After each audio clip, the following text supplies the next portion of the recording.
Hello there and welcome. I'm Rosanna Lockwood. You're watching W News. Broadcasting live from the Arabiya News headquarters, these are our top stories. Israel's military says 50 aid trucks carrying vital supplies have entered northern Gaza after the US urged its allies to take steps to improve the humanitarian situation in the enclave.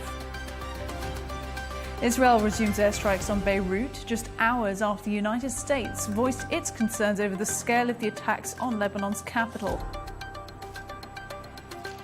And we'll bring you the latest from the US as Kamala Harris takes her bid for the White House to the key battleground of Pennsylvania as Donald Trump campaigns in Atlanta, Georgia.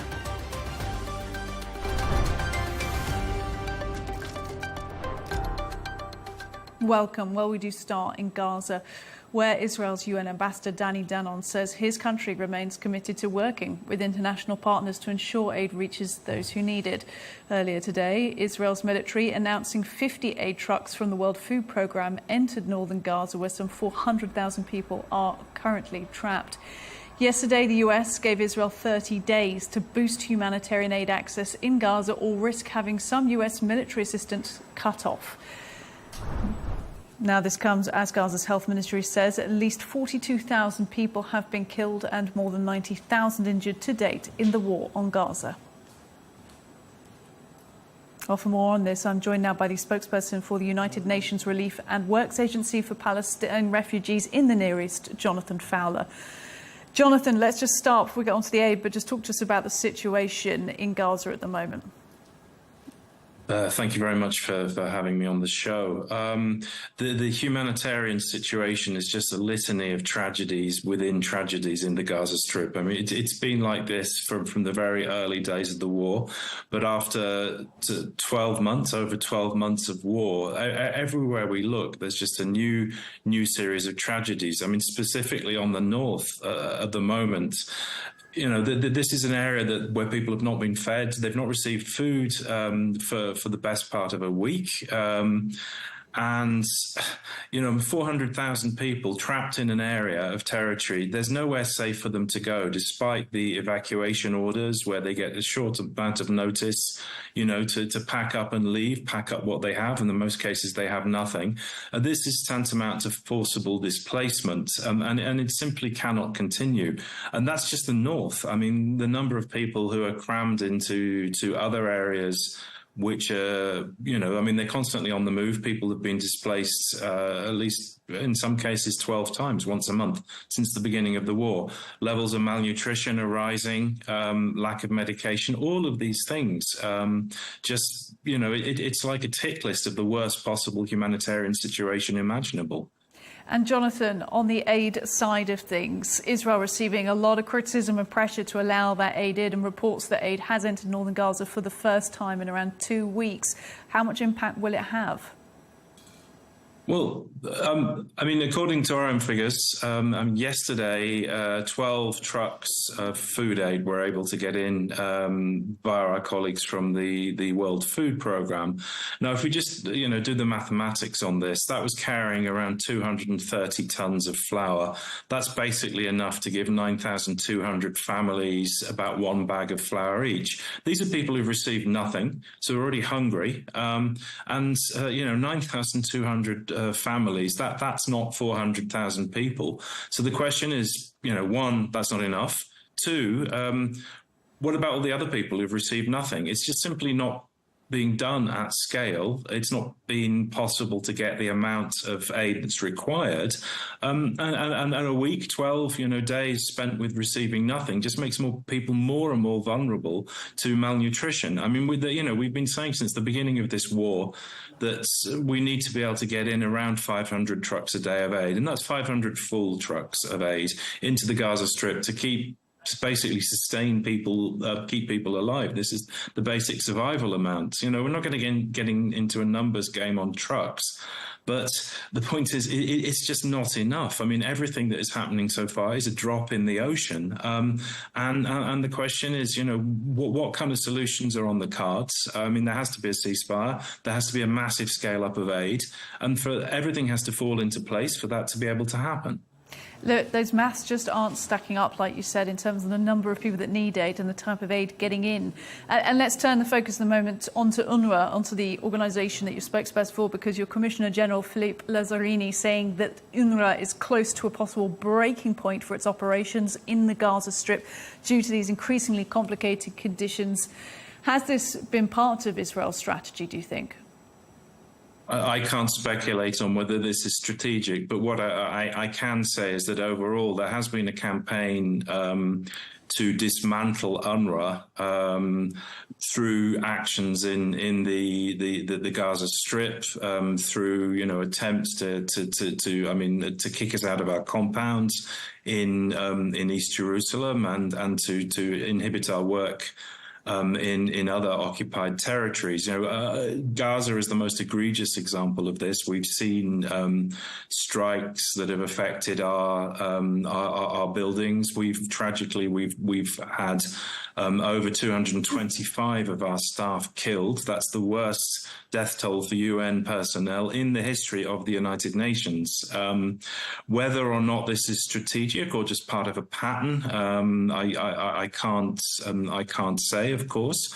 But what we do know is, and as Philippe Lazzarini, our Commissioner General, flagged today, we are on the brink. I mean, we've repeatedly been teetering on the brink since the beginning of this war, and it's no exaggeration to say that we are the backbone of the international humanitarian operation in the Gaza Strip. And the reason for that is that we are the largest.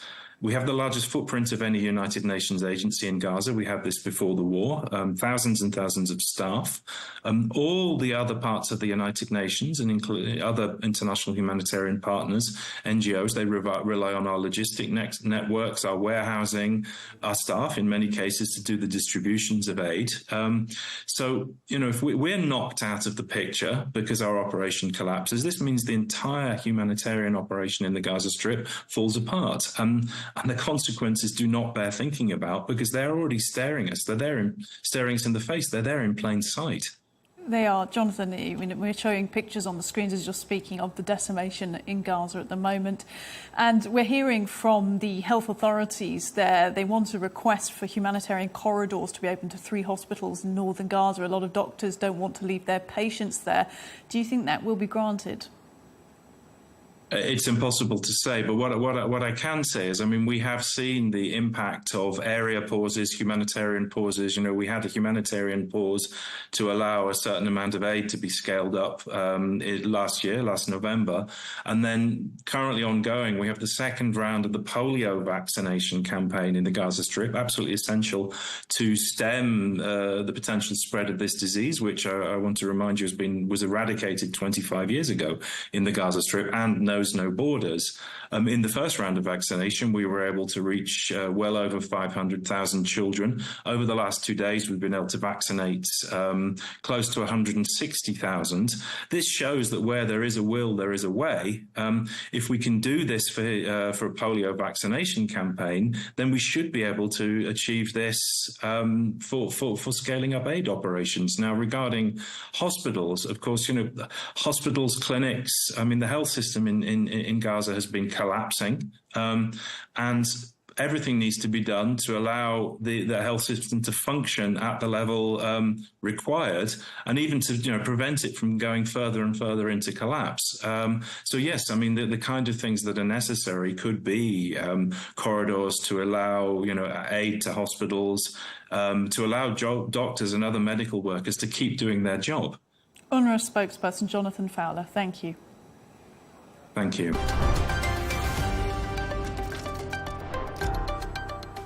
Well, to Lebanon now, where officials say 25 people have been killed in Israeli airstrikes over the past 24 hours.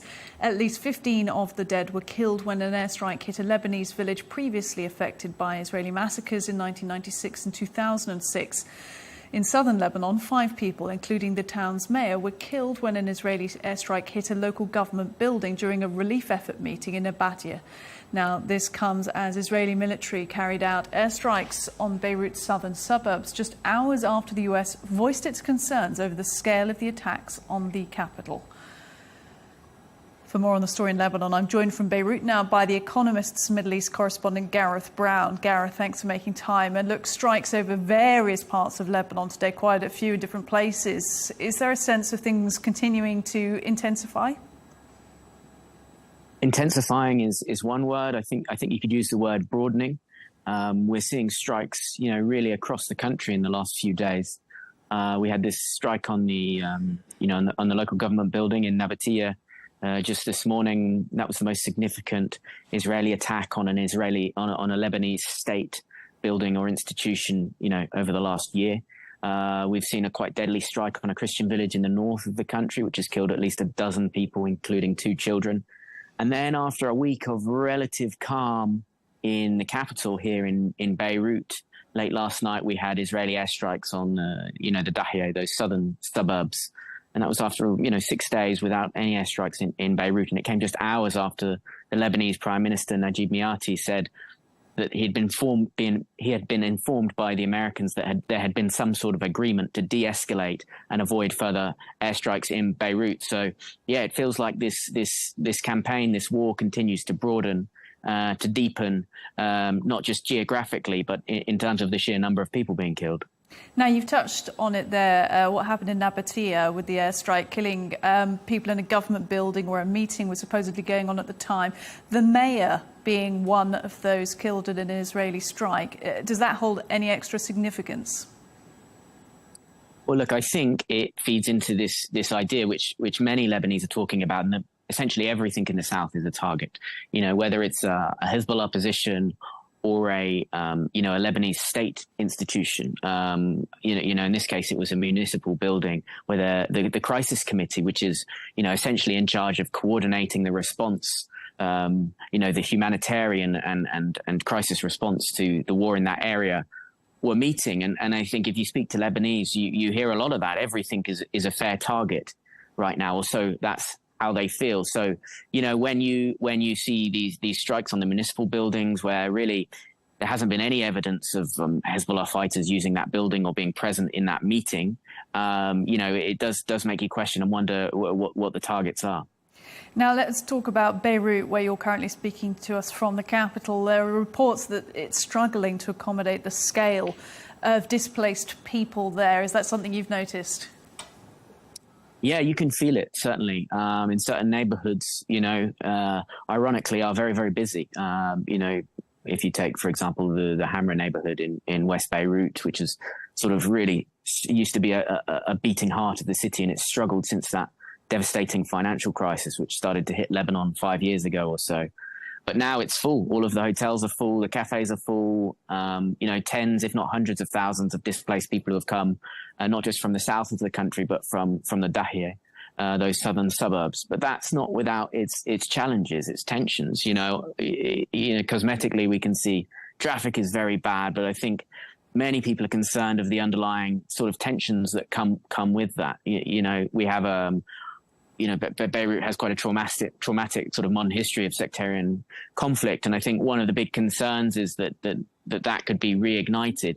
We're seeing displaced people who are overwhelmingly Shia coming into Sunni areas. They're going into places in the north of Lebanon, which are Christian, parts of Mount Lebanon, heavily Christian. And I think everyone is sort of holding their breath at, we saw this initial outpouring of hospitality, a sort of Lebanese pride in taking in the displaced. But there are indications that that's starting to fade purely anecdotally. And I think the big worry is that those tensions boil over into something worse, something more violent. That does sound concerning. Look, for a moment, let's just think once again about southern Lebanon, where, of course, a lot of the attacks and bombardments are happening, and where UN peacekeepers have been in the spotlight. UNIFIL, as they're known in southern Lebanon, there's been pressure from Israel for UNIFIL to get out of that area, basically. But EU countries today are actually speaking and voicing support and trying to encourage UNIFIL to stay there. Do you think that will make any impact? I think it will. I mean, I think this is becoming a huge diplomatic incident. There have been at least 4 occasions in the last week, 4 incidents in which Israeli forces have fired upon UN peacekeepers.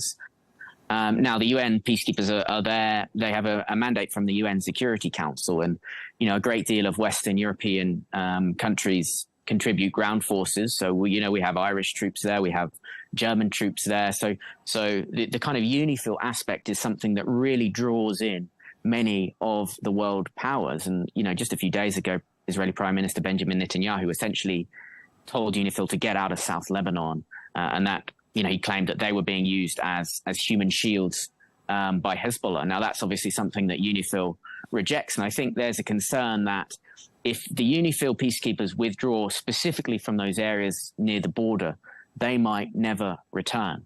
For all the criticism since 2006, they've sort of played a role of a referee, but more importantly, they've been note takers. They've been recording incidents as they've happened, violations of the Security Council resolution being committed by both sides. And when you lose that in the event of a withdrawal, whether it's just a few kilometers or a complete withdrawal north of the Litani, you lose a pair of international eyes and ears in that part of Lebanon where there's some very fierce fighting going on. The chances for war crimes are very high. And I think people are worried at the minute the UNIFIL, it really is it's our way of knowing what's going on, an independent way of knowing what's going on in the fighting along those border villages. Just finally, let's talk about the days ahead, because, of course, we've had Netanyahu and we've had the deputy commander of Hezbollah exchanging salvos, verbal salvos, as well as real salvos, of course, over the last few days, and saying nothing's off limits, anything's possible. But, of course, there are diplomatic efforts worldwide to try and de-escalate things. What are your thoughts about what's to come in coming days? I think a ceasefire feels very, very distant at the moment. Naim Qassem, who is was the number 2 in Hezbollah and is now effectively the leader since Hassan Nasrallah's assassination a few weeks back.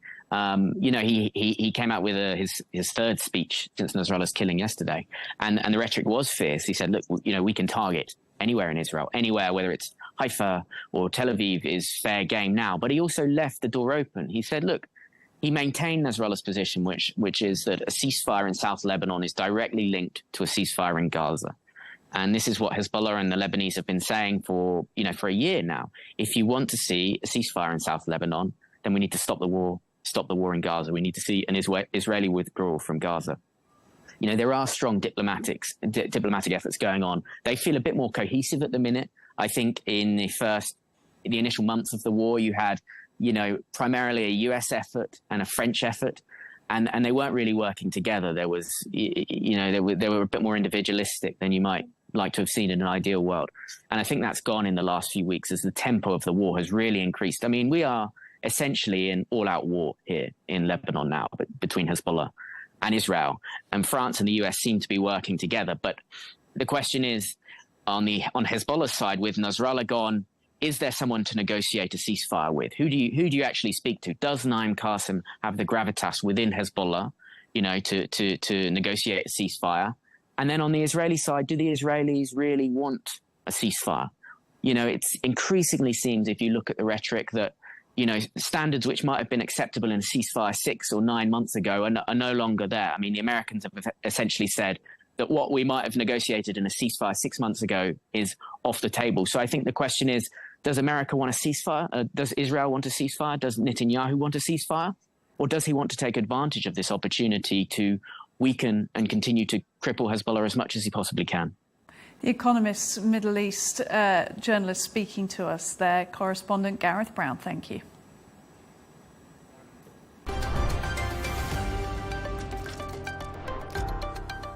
In other news, Russia has condemned Ukrainian President Vladimir Zelensky's victory plan, accusing him of trying to provoke NATO into direct conflict with Moscow. In his speech, Zelensky urging allies to urgently support Kyiv to end the conflict with Russia next year. A spokesperson for the Russian Foreign Ministry claiming Zelensky's plan would bring disaster to the Ukrainian people. The United Nations saying it's alarmed at a recent spate of executions in the US. The international body saying it's deeply concerned after 6 people were executed over 12 days last month. It comes as 2 men are due to be put to death in Texas and Alabama tomorrow. 2 passenger planes were diverted today due to the latest in a series of hoax bomb threats targeting Indian Airlines. Indian media reporting at least 13 domestic and international flights received threats in the past 3 days, resulting in significant delays and diversions. The first batch of migrants from Italy arrived in Albania earlier today. 16 men of Bangladeshi and Egyptian origin will have their asylum applications processed there under a deal agreed between the two countries last November. If accepted, they'll proceed to Italy legally.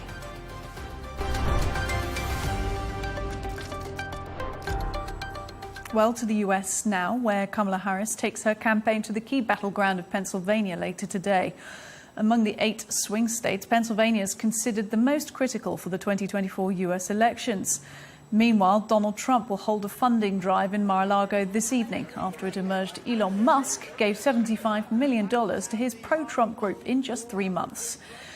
Our correspondent Caroline Malone is standing by now in Washington, D.C. for us. And Caroline, thank you. Let's start with those polls. Just how tight is this race at the moment?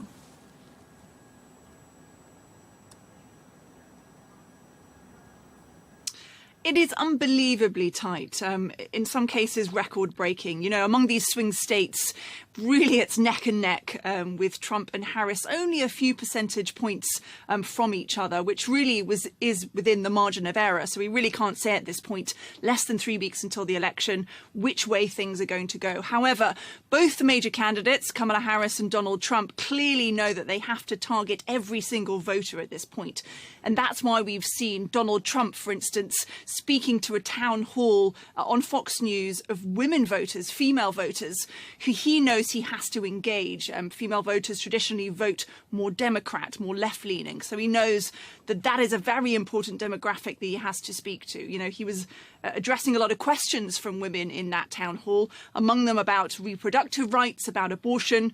Donald Trump, of course, when he was last in office, helped to elect members of the Supreme Court, the Chief Justices, who have ended up overturning Roe v. Wade, which was the federal right to abortion. And now a number of states have got strict abortion laws.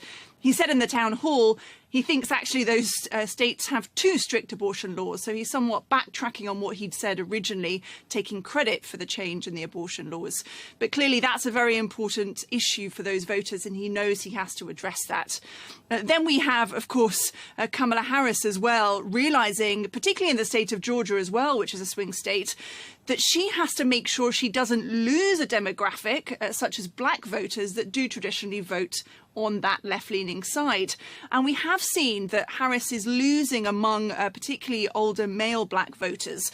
So she in previous campaign and rallies have been addressing particularly that voter and making it a point to address some of the issues, the social issues that people from that demographic have. We know as well that Kamala Harris is doing something she hasn't done before later today. She is due to appear on Fox News. Fox News, a traditionally right-leaning conservative network, hugely important for voters because about 200 million people watch every month. It's the most watched for the Republicans. And they have every day been criticizing what she's been doing, particularly her work in the Biden administration as the vice president. So this is an opportunity for her to address any of those criticisms about, you know, her work on the border. They have huge concerns over immigration, on the economy. A lot of people, a lot of voters talking about the cost of living as being something that's key for why they'll vote Republican at the moment, because they think Trump will handle that. But while both these candidates are addressing some of the concerns, it really is neck and neck, and there's nothing between these two candidates just these less than 3 weeks before the election. Well, Caroline, somebody who doesn't need to be won over clearly is Elon Musk, who has really put his weight behind Trump once again, but this time with a huge amount of money, it seems.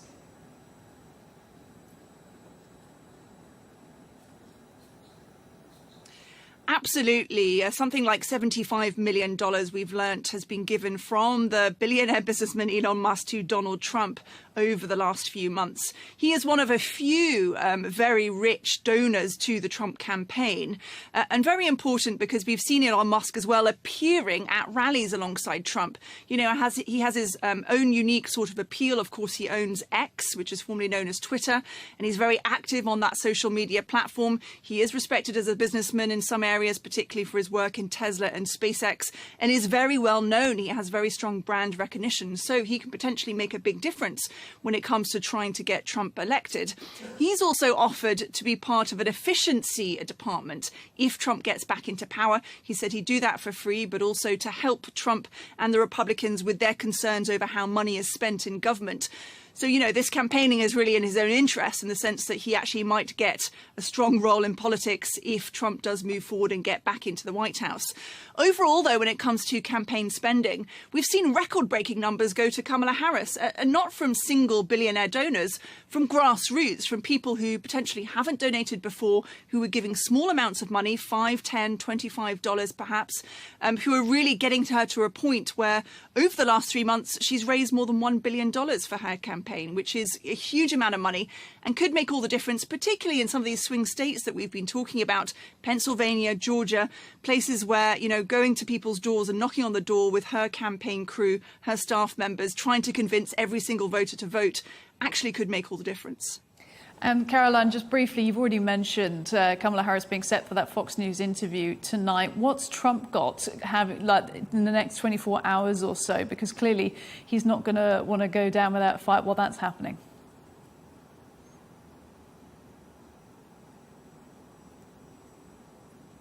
Well, absolutely. Trump has been appearing at this town hall addressing female voters that's just been airing recently on Fox News. He knows that's a very important demographic for him. He's also going to be rallying other swing states in the next few days, really trying to gain all of those voters that he can in these last final stages of the election campaign. When it comes to Harris, she is appearing on Fox News, and that is a very important conservative demographic, potentially voters that won't have heard her directly before. So that could really make all the difference. There's also been some suggestion that she might appear on a quite important podcast by someone called Joe Rogan. Now, he is someone that is known particularly to appeal to a younger male voter, and particularly a younger white male voter. And that is a demographic that Harris really hasn't been able to reach in large numbers so far.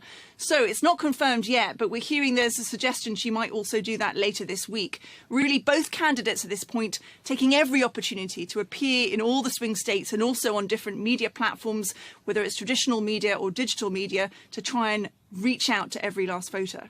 Carolyn Malone in Washington, D.C. for us. Thank you.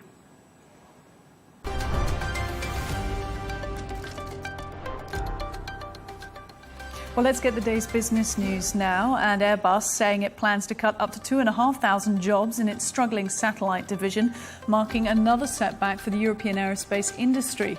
The company saying it's because of a decrease in demand for satellites. Boeing, meanwhile, aiming to secure up to $35 billion in new funding as a costly strike by thousands of workers enters its second month. The company plans to lay off about 17,000 workers, with redundancy notices expected by mid-November.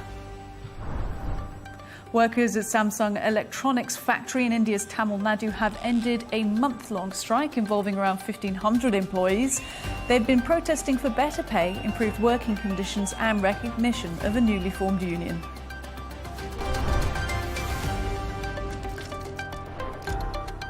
Some sports news now, and Lionel Messi delivering a classic performance for Argentina on Tuesday, scoring 3 goals in a 6-0 victory over Bolivia in a 2026 World Cup qualifier.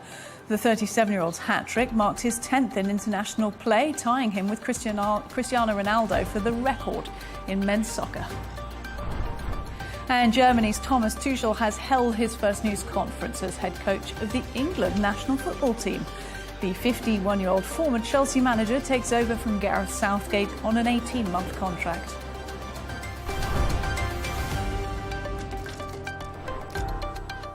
A reminder of our top stories now. Israel's military saying 50 aid trucks carrying vital supplies have entered northern Gaza after the US urged its ally to take steps to improve the humanitarian situation in the enclave. Israel resumes airstrikes on Beirut just hours after the United States voiced its concerns over the scale of the attacks on Lebanon's capital. And Kamala Harris takes her bid for the White House to the key battleground of Pennsylvania as Donald Trump closes in on the vice president in the polls. That is all we have time for. Coming up next is Riz Khan, and at 1:30 p.m. Eastern Time, join Tom Burges Watson for Global News Today, a roundup of top international news with exclusive insights and fresh perspectives from leading experts and influential decision makers.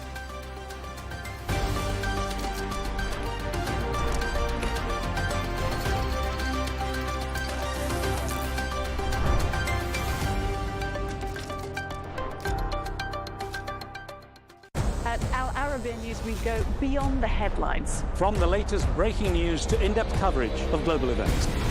We're not bought or sold. Nobody owns us. The loss of life, the destruction of property. The conflicts are such a terrible thing. Context and analysis to help you see the full picture. The world is in a very dangerous place. Join us on Al Arabiya News. It's very impressive. Where knowledge meets perspective.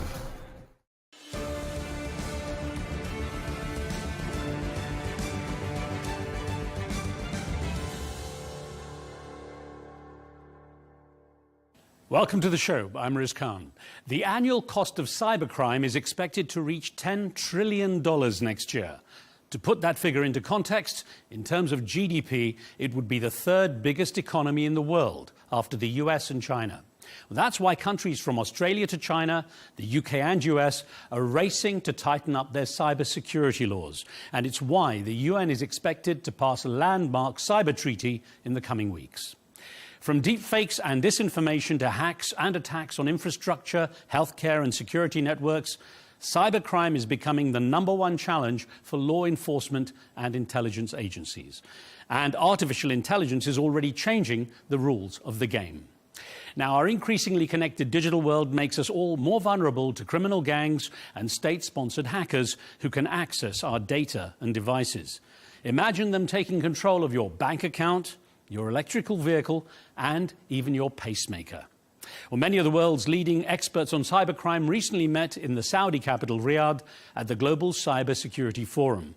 They included senior figures from Interpol, GCHQ, and even a cyber psychologist and profiler who inspired the popular TV crime drama CSI Cyber. We'll get an in-depth look at the issues, starting with my first guest, Chris Inglis, who was appointed by President Joe Biden to lead cyber operations in the US.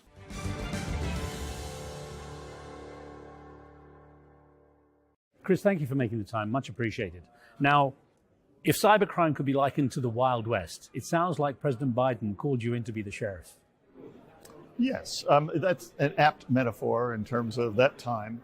But I'd like to call it the coach, because like in the sport world, coaches are responsible for the game plan, the strategy, the assignment of that strategy to various role players, but they don't actually step onto the field and try to kick the ball, right? So they actually are responsible for the fabric within which the players operate. And so that really was the role, because cyber is wider than it is tall. That's a bit of a cipher, but it's really about how do you take all the pieces that already exist and apply them in a way that becomes coherent and effective.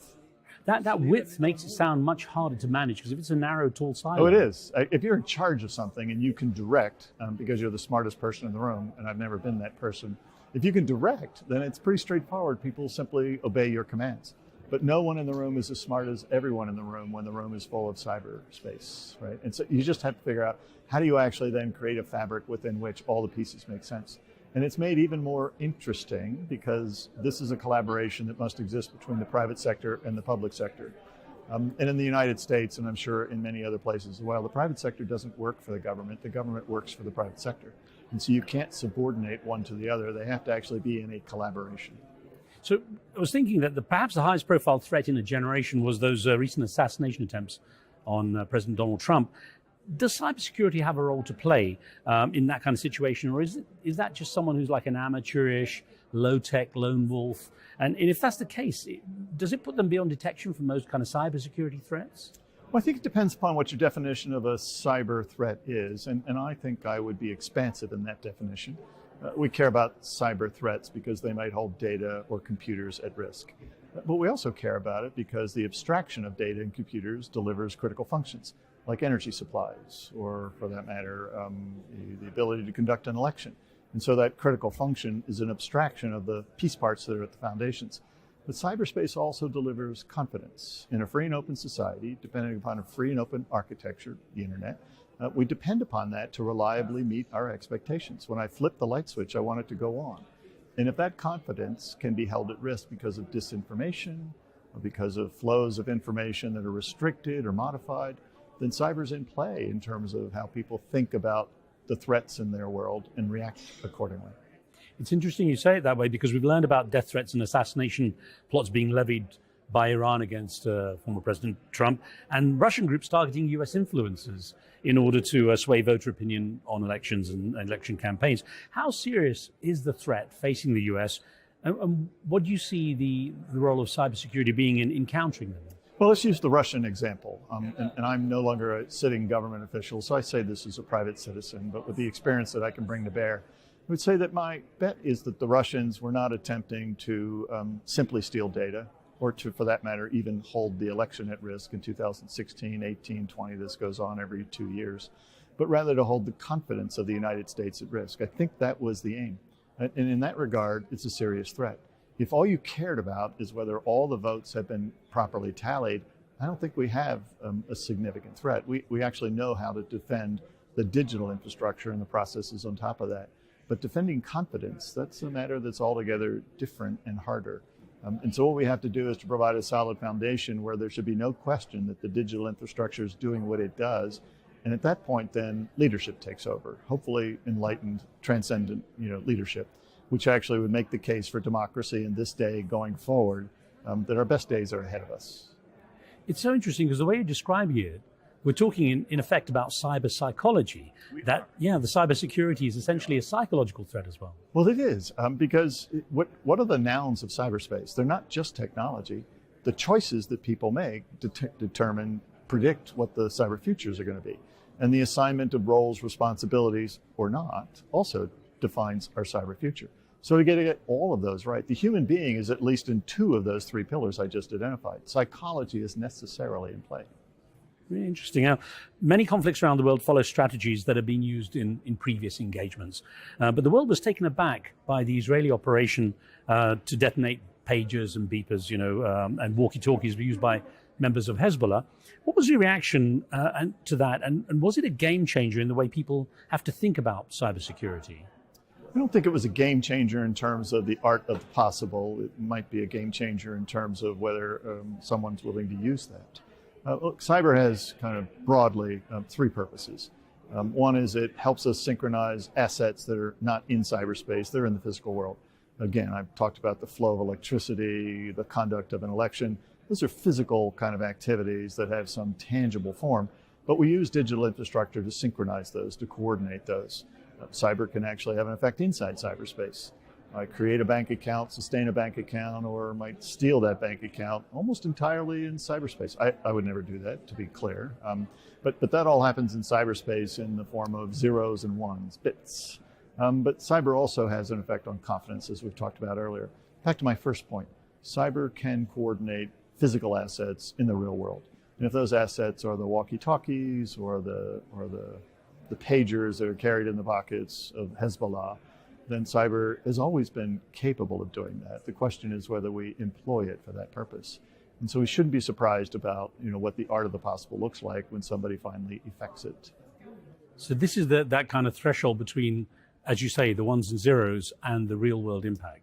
Right. I think there's an oft-told phrase in the United States, which is we sometimes suffer a failure of imagination, not realizing what the full kind of power of the technology or the systems, the connection of this technology, what that might be.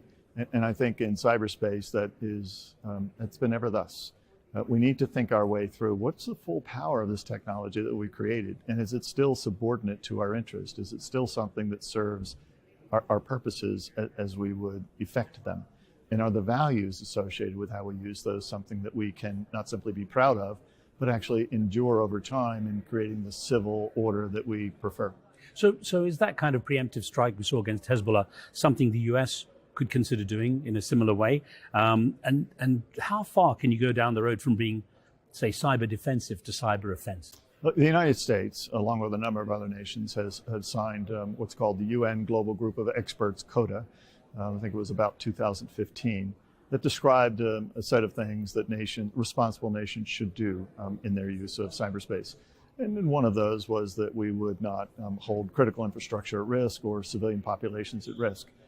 Far be it from me to judge or to assess whether what the Israelis did against Hezbollah was kind of within the lanes of an ongoing war, and therefore under the laws of war might be deemed to be necessary and appropriate, proportional to that need. But I think that's the standard, that's the legal standard that we have to apply. What do we do to make sure that we are defending our populations, our civilian kind of activities in times of peace? And what do we do to exercise force, physical force, only in the realm of what's needed and what's proportionate to that need? Again, I'm not sitting in judgment of what the Israelis did, but that's the lens through which the United States would look at such a thing. Well, I wonder, sir, then, is the concept of cybersecurity blurring the lines when it comes to setting rules and codes? I don't think it blurs the lines, but it increases the possibilities, right? So cyber is an instrument of power. It's not the only instrument of power, and it's used in concert with other instruments of power. As you've already described, it can be used to control the instruments of war.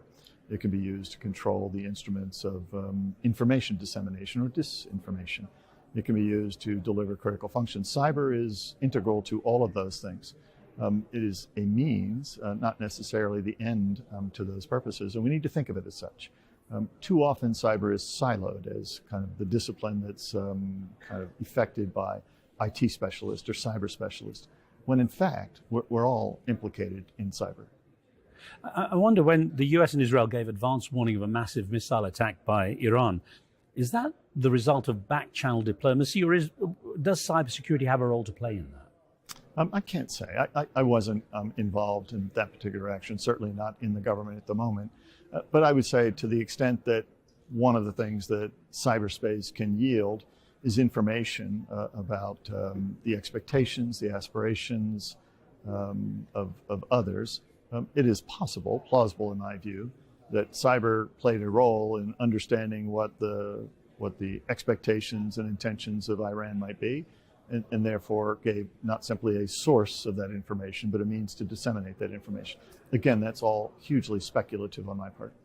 Looking at another conflict, what role has cybersecurity played in the Ukraine-Russia conflict? Oh, it's a really good question.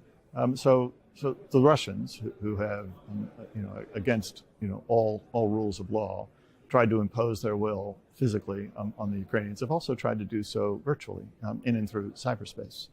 And against all odds, the Ukrainians have more than been able to defend themselves.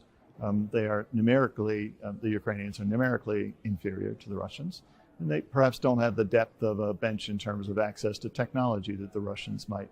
And yet the Ukrainians have succeeded in that regard. And how is that the case? The Ukrainians have invested enough in their technology so that it's defensible. It's not perfect. No one has the perfect technology infrastructure. They've invested a lot in their expertise so that they're world-class in their ability to defend that architecture. And finally, they've developed and deployed a coalition, such the Russians have to beat a range of organizations. They have to beat the Ukrainians, they have to beat private sector institutions, all of whom are assisting in the defense. They're not co-combatants. They're simply providing meaningful support to the defense. And I think that's actually a lesson for all of us, whether we're individuals, whether we're organizations. It's the strength of our coalition that's going to make the biggest difference, and the fact that we either do or do not know our disposition in cyberspace. If we get those two things right, then the technology is the lesser of our challenges. Now, you've emphasized the importance of collaboration and cooperation, both at a domestic and global level, yes, when it comes to this issue. Now, do you fear the possibility of a more isolationist U.S. Foreign policy under, say, a second Donald Trump presidency could harm such cooperation with global partners and therefore kind of effectively weaken the U.S.'s defense? Well, I'll leave it to the next president to decide what sort of engagement the U.S. should have with the rest of the world. But I do think that a reduction in the degree of collaboration the United States has with other countries is not simply to the collective detriment, but it's to the United States' detriment. There are perspectives and capabilities and, frankly, innovation that the United States alone cannot generate on its own behalf. And I think to the extent that any group of organizations or people in excess of one typically performs at a better level geometrically than single efforts. we're seeing kind of technology spread just beyond domestic and international to space. So I wonder what role cybersecurity plays when it comes to space wars. Well, that's a good question. That's highly speculative on my part, not being a space expert in any way, shape, or form. But I think that space is a natural extension, right, of our life on Earth. And there are strategic assets in space that allow us to live the lives we prefer on Earth. And if they were held at risk, we'd be much the poorer for it. Global positioning system, the GPS comes immediately to mind. There probably isn't a person in this room that hasn't used some geolocation service to try to figure out how to get from point A to point B quickly. But package delivery services use that. The U.S. Postal Service uses that. We use that to synchronize things in time, not just space. That's one of many assets that are dependent upon space. And so if we held space at risk successfully, we would find egregious consequences here on Earth.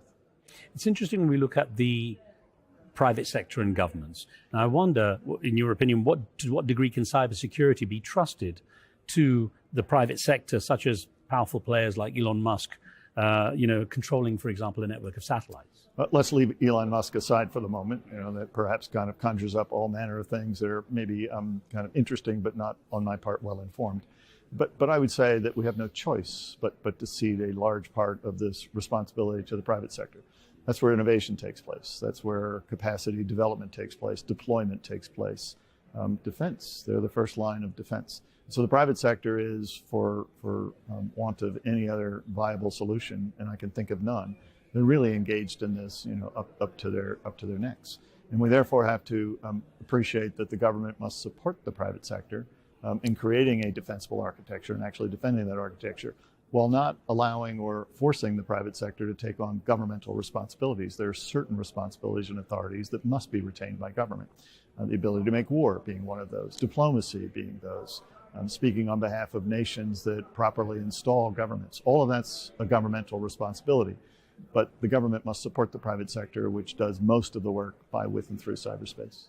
But effectively, the private sector has a lot of leverage over government because of the way things work as well now. Well, they do. And so what I'm arguing for is not to essentially cede to each of those stovepipes, those silos, some degree of authority to operate as they do, but to achieve a degree of professional intimacy between those, a collaboration between those. In the United States, for much of our history, we've had a division of effort between the private sector and the public sector. They know one another, they meet at an interface, but each of them has a very different set of authorities, a different set of permissions in terms of how they proceed.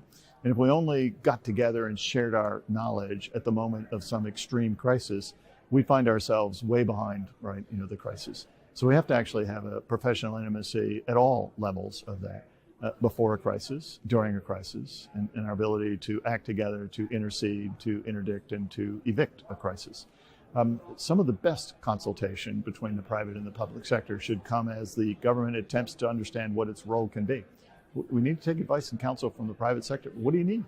How would you have us apply our governmental powers or our engagement of other governments? I think the private sector knows considerably more about the nature of the cyber domain than the government does. And yet they need government's assistance in actually doing the work required in that space. And the framework, I guess, legislative framework. That exactly would right. it all, yeah. Exactly right.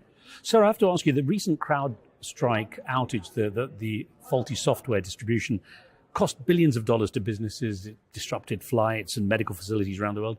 And yet it was the result of an error rather than a malicious attack. What do we learn from that about the dangers that exist in essentially what is such a connected world?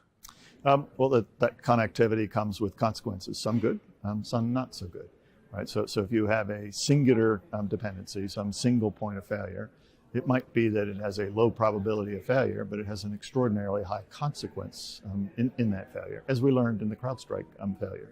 And so we have to make sure that when we have single points of failure, we redouble our efforts to say it might be a low probability, but given the high consequence, we need to actually redouble our efforts to ensure we got that part right. And perhaps kind of go back and achieve a degree of redundancy or have a backup system in place.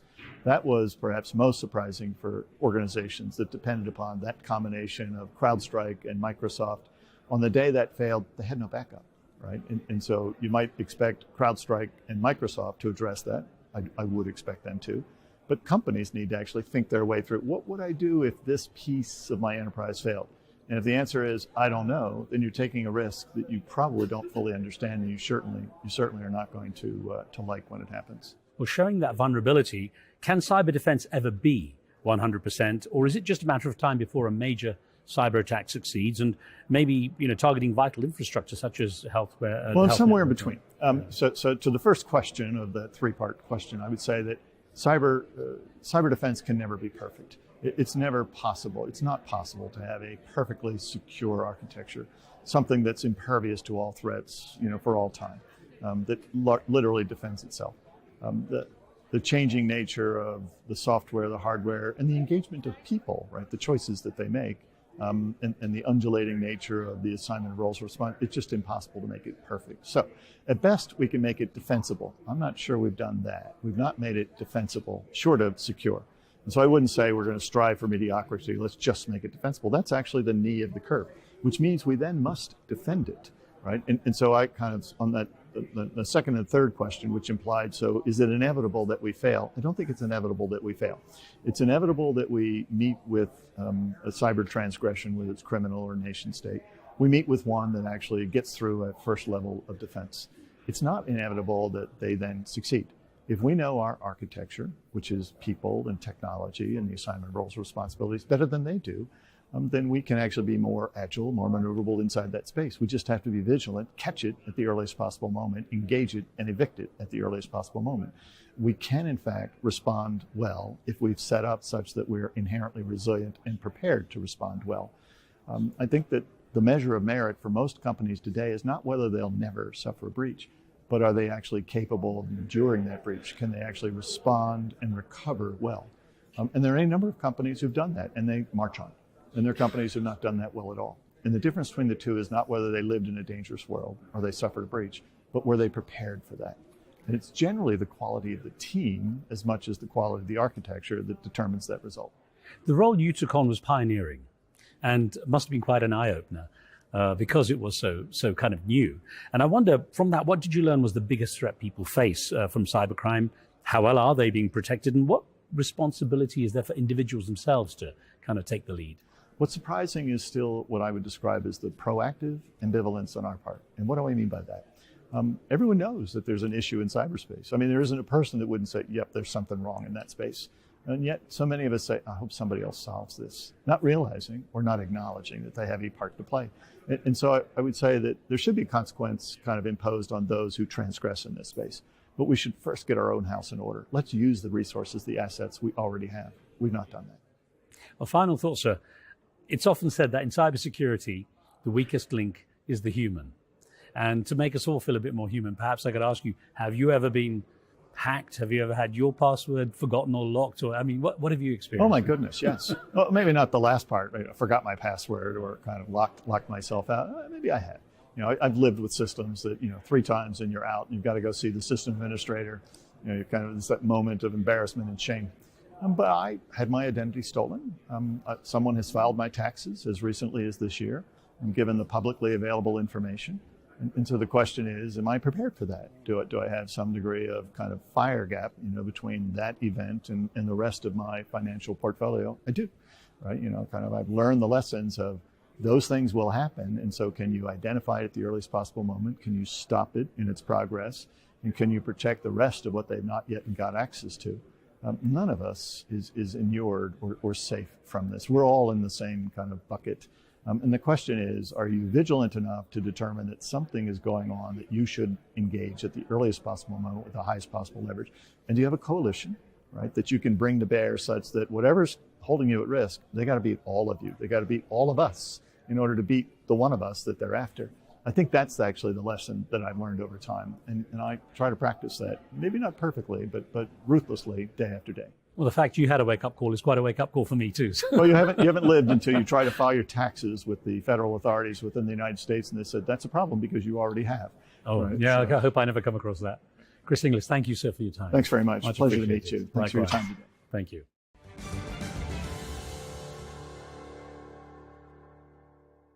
Well, there's a lesson for us all. If America's former cyber czar can get hacked, we all need to be taking cybersecurity seriously. Well, my next guest is Dr. Richard Stainings, a cybersecurity strategist who's become one of the go-to experts when healthcare systems are threatened. And that includes major data breaches of medical records, hacking digital devices such as pacemakers, and even bringing down entire healthcare networks.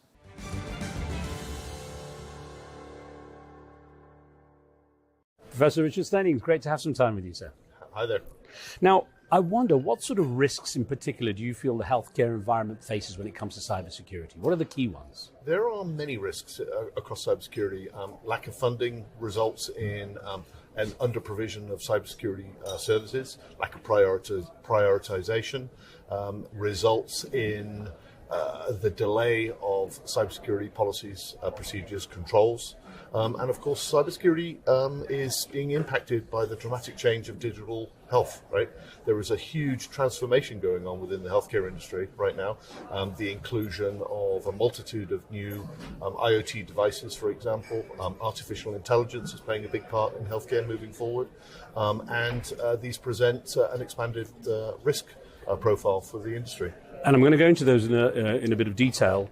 You have a lot of experience in this sector, and I wonder from your own perspective, what is your personal worst case scenario?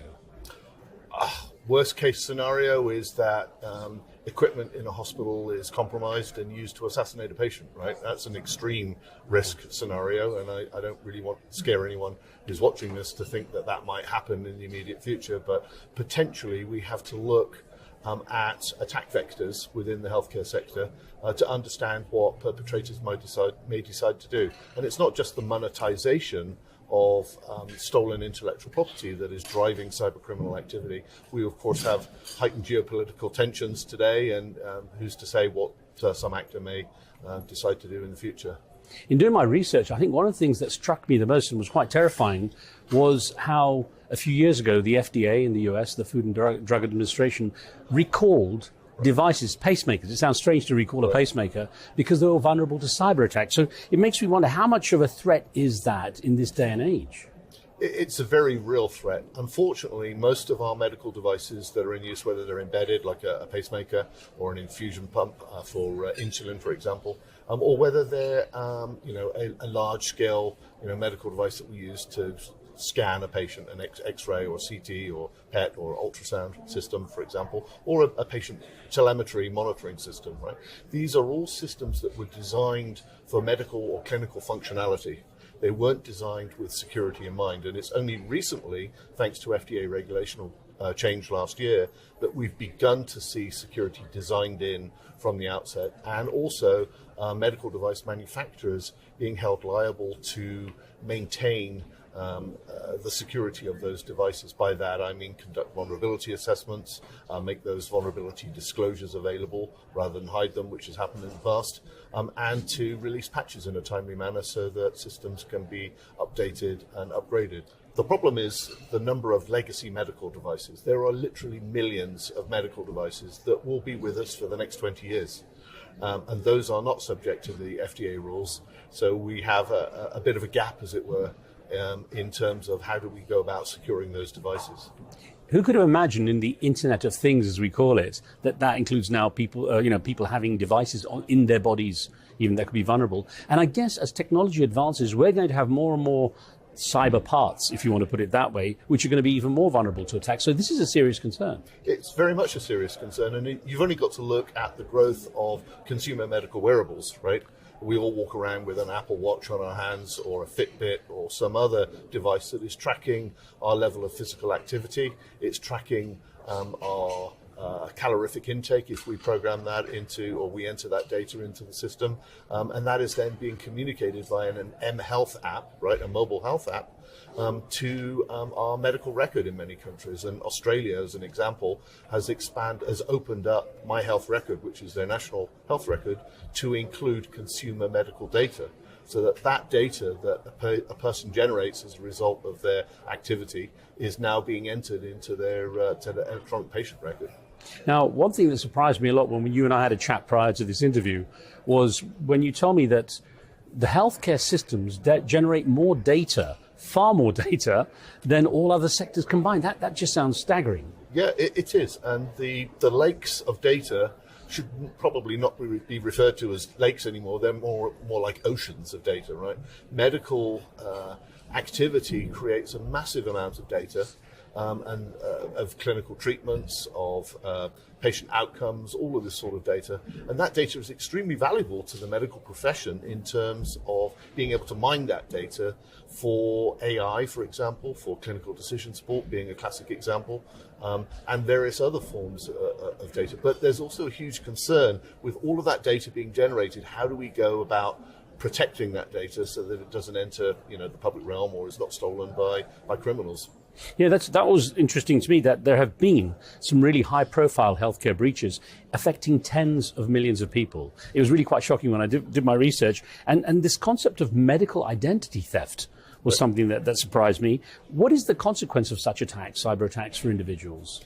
So we have seen the increasing level of sophistication of cyber attacks against the healthcare industry over the past decade, right? It used to be that a perpetrator would or a group would infiltrate a hospital system, steal medical records, and then sell those medical records. We're now seeing the industrialization of that criminal activity, so that data is passed out and sold on to other groups. So, for example, personally identifiable information is sold on to identity theft rings, right? Medical data is sold to other groups that may be able to exploit that. Medical insurance data is sold to medical insurance rings, and of course intellectual property is sold to the highest bidder. Right? Richard, I can understand people wanting credit card details and things like this for identity theft, but what would they do with the medical information? I mean, where is it valuable to the thieves? So the first thing is that if you or I were to have our credit card stolen, right, there is a very short lifespan for the criminals to use that particular data, right? Before we recognize that there's something going on with our account, we call our bank and we cancel the card and they issue us a new one, right? And it's in the mail within a couple of days. An inconvenience to us, but the banks are insured against criminal use, and they have anti-fraud systems and can detect nefarious activity very, very quickly. Now, a medical identity has a much, much longer lifespan. So if, for example, I, as a child, had my medical record stolen, I might not realize that until much, much later on in life, right?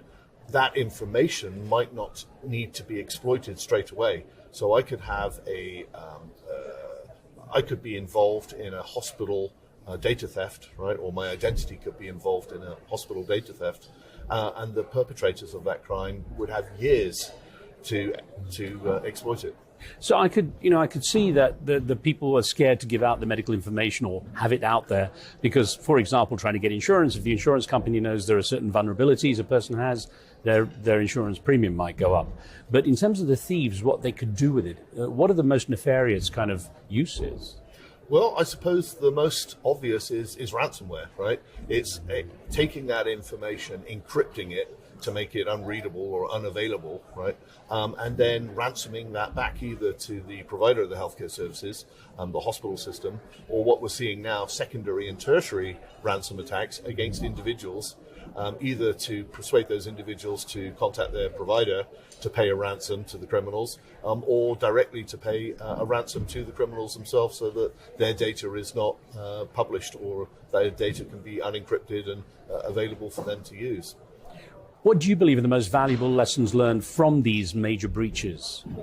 I think there are a number of lessons that can be learned. Firstly, criminals are very adept at changing their attack vectors, right?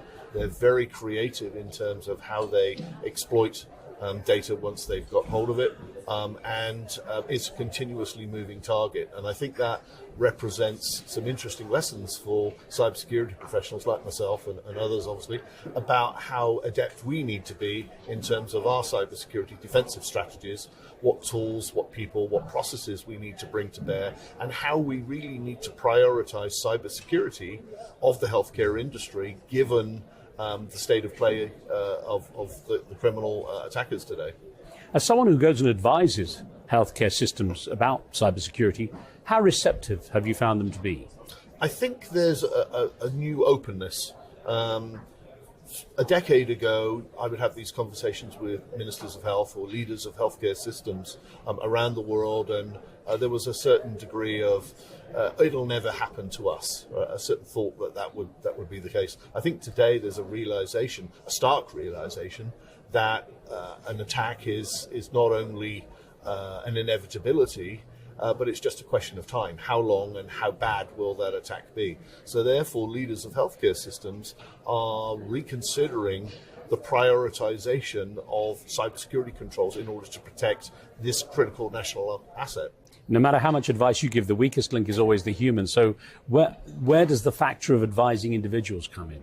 So security education, training and awareness is probably the single biggest bang for buck for any cybersecurity professional in any profession. 97% of successful cyber attacks start with a phishing attempt, right? So if we can present some level of due diligence through training in our staff, then we've, by a large shot, reduced the threat surface to the hospital, because all of our staff are working in a single unified manner to ensure patient safety. Now, are you optimistic that the battle against cyber attacks is being won, or is there such an evolution in the nature of these cyber attacks that we will never be safe? It's a very good question. I think that the goalposts are moving all the time, right? This is something that is not going to be easily won, a battle that's not going to be easily won. Cyber criminals are highly inventive, and they're always coming up with new attack vectors that they can infiltrate our health data and our health IT systems, for example. The big concern is that we need to mirror those changes, right, in our defense posture in order to protect hospitals, their data, their systems, and obviously patient safety from these sorts of attacks. Such a worrying term, attack vectors. Professor Richard Steinings, thank you very much for your time. Much appreciated. Thank you, sir. Thank you.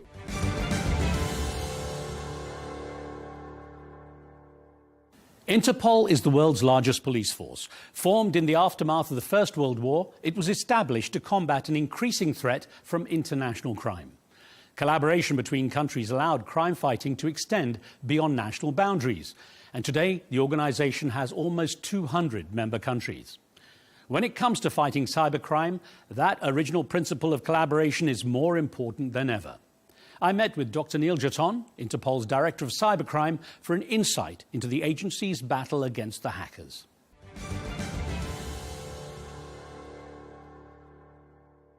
Dr. Jaton, great to have some time with you. Thanks for having me. Now, there's this romantic image of what Interpol is. It's like that kind of agents in coffee shops in romantic places like Rome and Paris having secret meetings. It's like the CIA, MI6, I guess. How real is that? It's spot on. It's exactly like that. It's not really like that. But I don't know what a lot of agencies, you have this romantic feeling for it, and then about what you think in your head, what it's going to be, and then you come in to an agency. So I've been here for 2 months, and I didn't really have too many preconceived notions because I've been a federal agent for a long time. So I've kind of been in this space. But I will say that it has been an amazing experience just for the 2 months, and I think the strength of Interpol and the strength of my team within the Cybercrime Directorate is having, there's only roughly 40 to 50 people. There are only 2 Americans, so you're looking at a wide array of cultures and people, and bringing all sorts of strengths from their walks of life. Tell me what your son said when you said you're joining Interpol. Yeah. Well, my son was very excited. We were actually watching an action movie at that time when so I was living in D.C., and he was like, oh, like that, like James Bond. And I said, no, not exactly. And I explained kind of what I was doing, and he was less than impressed with me. But he was also kind of aware of the romantic notions of, being a federal agent and how that is. And he was like, yeah, you're still just dad, And I guess the cybercrime area on which you focus, you head, is even more that kind of ethereal area. I mean, it's so emerging and evolving. It is very, very tough. And I don't think when you come into law enforcement, I don't think most people, maybe nowadays, but when I came in 15 years ago, it wasn't to do cyber crimes or crimes, involving computers. You wanted to knock down doors. You wanted to put people behind, bars. You wanted to really be high speed. And I think nowadays the crime, you can almost just get rid of the word cyber and just call it crime, because there's not a lot of crime that's really not connected now to a computer, to a phone, or some other network system. You really see that. So I do think that as you progress through your career, you may have come in saying, I want to combat this type of crime, but it's very clear that you're going to have some sort of cyber background to be successful. And yet the Hollywood image is that cyber criminals have the chance to take down entire systems. You know, airports can be shut down, traffic lights can be changed, Right. like the Die Hard 4 kind of thing. Any reality in that? I mean, you know, I think everything's kind of based a little bit in reality, and then movies are, you know, amplified to, you know, a much higher magnitude. But can bad guys target critical infrastructure and be successful? Sure. I mean, you looked at the Colonial Pipeline incident in 2021, the U.S.'s largest fuel pipeline, and what the bad guys were able to do was go through the billing system. And you would think that something maybe as innocuous as that wouldn't have such detrimental effects, but it did. The Colonial Pipeline had to shut down the entire company to contain the breach. Large lines at the pump, concern about fuel availability. So it is a reality, but it's not all doom and gloom. I will say that every day we have these sort of conferences where we come together. We talk about how do we improve cybersecurity. So I think we're making great strides. How did you react when the CrowdStrike incident happened? It was faulty software, so it wasn't really malicious, but I think it exposed a lot of vulnerabilities. So for us, we are not in the critical infrastructure cybersecurity vulnerability business necessarily. We're in the law enforcement business. For any sort of incident, whether it's a CrowdStrike, that wasn't quite, malicious, through something that is, we really are dependent on the member countries' law enforcement to reach out to us for assistance, or in some cases, maybe we'll have some intelligence through some partners that we're able to push out. The interesting thing about that incident, though, was that it opened the door for criminals to bounce in quickly. That's right. I mean, they're always looking. And so, again, I think you have all these national security agencies working diligently trying to identify these vulnerabilities to make it much more difficult for hackers. It does suggest, though, that the fact they can react quickly to what was not a malicious attack and get their malicious attack in, that they're quite ahead of the game. I do think it's a little bit of a cat and mouse game. I think that the incentive for the bad guys is financial, so that when you are really focused on making a buck, this is how you earn your living. Of course, you're going to be very, very aggressive in identifying these threats.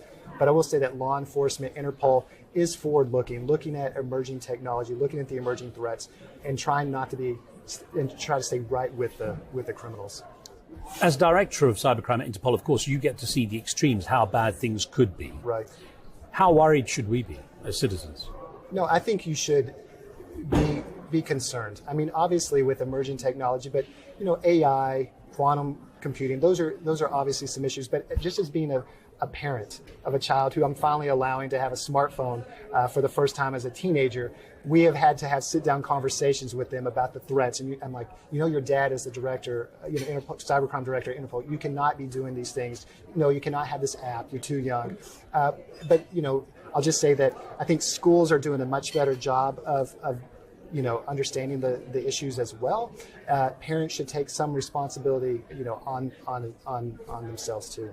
For many of us, Hollywood is that lens, and cybercrime is seen as young people, sometimes in basements. They're doing things that, from their homes, effectively. Right, in their basements behind their keyboard. Is it real? Yeah, I'm assuming, that is quite a bit. I mean, but also it runs the gamut. You may think like, oh, it's a 50-year-old grizzled, person just down in the basement. But no, as you see in some of these ransomware incidents, they're youth. They're not even of legal age, and they're causing this sort of mayhem. So yeah, it's just somebody being able to the ability to have that tech savviness and also the will to actually cause harm. We've seen criminals all ages. Beyond these, institutions and documents that come out through the UN and so forth, in general, how well is the world keeping up with the threat of cybersecurity, on cybersecurity? I think well. I mean, obviously, we're always going to. It's really, I think, country dependent. As Interpol, my goal is to bring up those that maybe not as cyber mature, to bring them up to a level so that they can defend themselves, defend their their citizens. I do think it's improving. And then you do need legislation, because one of the biggest frustrations in traditional crime is legal loopholes or the lack of legal infrastructure to be able to lock the bad guys away. Yeah, so, I mean, again, Interpol is not here to tell a country what to do and how to legislate itself, but we do understand that the legality, the laws have to match the emerging crimes, and, in the U.S., they're having the same issue.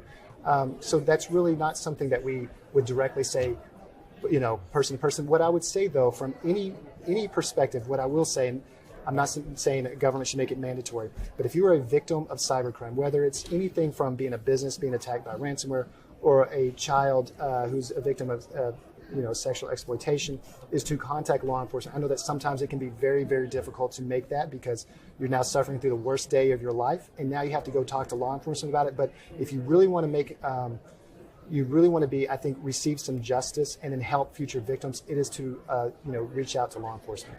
Now, I know you don't tell governments how to legislate and so on, but I do wonder how much it impedes what you can do when it actually comes to enforcing what you're doing. So for us, our enforcement is only through our member countries' law enforcement agencies. So it's really upon them. We'll provide them as much information, as much support as we can, and then it's on their individual governments what they do with the end of their legislation.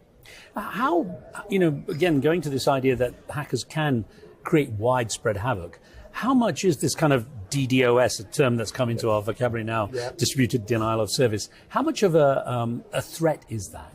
Yeah, I mean, obviously you see, so DDoS attacks, that's the slang for it, but DDoS, yeah, that's okay. So obviously it is a significant avenue of attack. But we, again, if a company or if a business or an entity is suffering from a DDoS attack or any sort of cyber attack, my point of view, and I think you would talk to anybody from law enforcement, is reach out to your local law enforcement, have them, and if they need support, then come to Interpol and Cybercrime Directorate, and we'll do more than anything that we can, we'll do anything that we can help. Dr. Chiton, what is the biggest challenge that you're facing right now? What eats up your time and resources? Well, I would always say that funding and finding personnel. Interpol, we bring in seconded officers. So basically, like myself, I come from the U.S. My home agency pays for me. I am on loan to Interpol for a few years. So it's getting those agencies from all different countries. And we want a wide spectrum. I would have like somebody from every region to come in and be a part of our team. So it's finding, the personnel, it's finding the funding for the different projects that we have. Those are the things that really take a lot of my time. I guess the great thing about being such a diverse group of people at Interpol is that you do take back these skill sets with you and share them. Yeah, that's the selling point. Like, we want your best and your brightest. You come to us because I know it's also a sort of a catch-22 when you send somebody who's so good. Now they're not with you anymore in your home agency. So I understand that. But my hope is that when you come to us, when you leave in the 3 years, whether sometimes they're short-term secondments for a year, sometimes they're 3 years or extended, my hope is that when you go back, you use the skills that you develop, especially like the diplomacy skills, the ability to mediate, those sort of skills that you may not get as a police officer, as an agent. You take those skills back and enhance your agency. You explained how this isn't really what you got into. You weren't really going into cybercrime, right. But of course everything's evolved and it's continually evolving. So is AI, artificial intelligence, your friend or enemy, for example? No. I think any emerging technology, I'll just say, in my opinion, it's neutral. So it's whoever it's in the hands of, whatever the intent is, that's really whether it's good or bad. And so we understand the criminality, the uses of it, and criminals are always going to take advantage, whether it's AI, quantum computing. I mean, it was computers, 20 years ago, and smartphones and apps and all that. Whatever emerging crime, there's going to be some ingenious criminal who's going to try to find it and exploit it. So again, it's on us as law enforcement to be forward-looking, to say, hey, these are the emerging threats, and how can we combat that? And so within Interpol, we do have an innovation center that's also housed with Singapore that's looking at those very concerns. This sounds like an echo of guns don't kill people, yeah, people kill it's people. the same. Yeah, I mean, I don't want to compare one to the other, but again, it really is how you use it, because I think there's going to be some great uses with AI, obviously, and then obviously there's going to be some negatives. I think the way I've heard you put it is that basically technology is agnostic. That's right. Yeah. That's how I feel. In terms of keeping up with everything, do you have the resources to be able to keep up? Yeah, I think so. I mean, obviously, could we always use more funding? Could we always use more personnel? Of course. I mean, anybody, any agency could. But what we should do, and I think in Cybercrime Directorate, is we should be more forward leaning and continued sustained communications with our 196 member countries to actually ask them, what do you need? Because we may think from Singapore, these are the cyber concerns that we think you should be concerned about, and yet it may not be. So that's part of my strategy, is to conduct outreach with those members to say, what exactly do you need from Interpol? How do you regard the term cyber psychology, and how does that fit in with what you do? For me, from a law enforcement perspective, what I want to always look at is when we go and interview a victim, whether the victim is a business, a hospital, and have to talk to the CISO who's now suffering through stress, and I'm not comparing them, or to talk to somebody who's been a victim of some sort of sexual exploitation, especially with children, is to understand that is their worst day. And so for law enforcement, I think our goal is always to get the evidence, to get the interview, and then go on and catch the bad guy and stop the next thing from happening. But I think from law enforcement, we have to take a step back and realize that these are some bad days, the worst days that these people are suffering through, to show them some grace, show them some kindness at the same time. Technology is moving fast, but let me wrap up by asking you if you could paint me a picture of what the cybercrime scene might look like maybe a decade from now. So, I mean, I wish I had a magic ball and I knew who to invest in, which companies were going to be a part. But obviously AI, I mean, that's the buzzword, AI. I think quantum, computing and the encryption that's going to, become problematic in the future. I think those are things that I'm sure criminals are already salivating at the thought of. I think that there are the law enforcement, other government agencies that are also looking at that and saying, no, we're going to be ready for this. We're going to, maybe not everything, but we're actually, the focus isn't just going to be on for the criminals. We're actually going to concentrate on these things too. So I will just say, though, that Interpol has been in existence. We just celebrated our 100th anniversary last year. So 1923 to 2023. And so in 10 years, I think the Interpol and Interpol's Cybercrime Directorate will still be combating, transnational cybercrime and still being a good partner to 196 member countries. Dr. Neil Jaton, thank you very much. Good luck with your work. Yeah, thanks. I appreciate the opportunity. Thank you.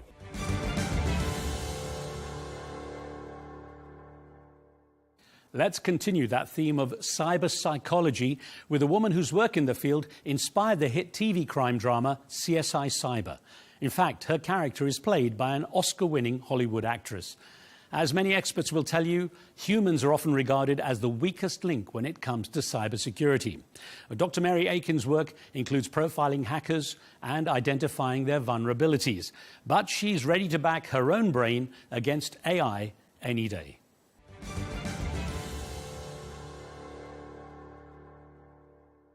Dr. Mary Aiken, great to have a chance to chat with you because it's been fascinating to find out the kind of areas you cover.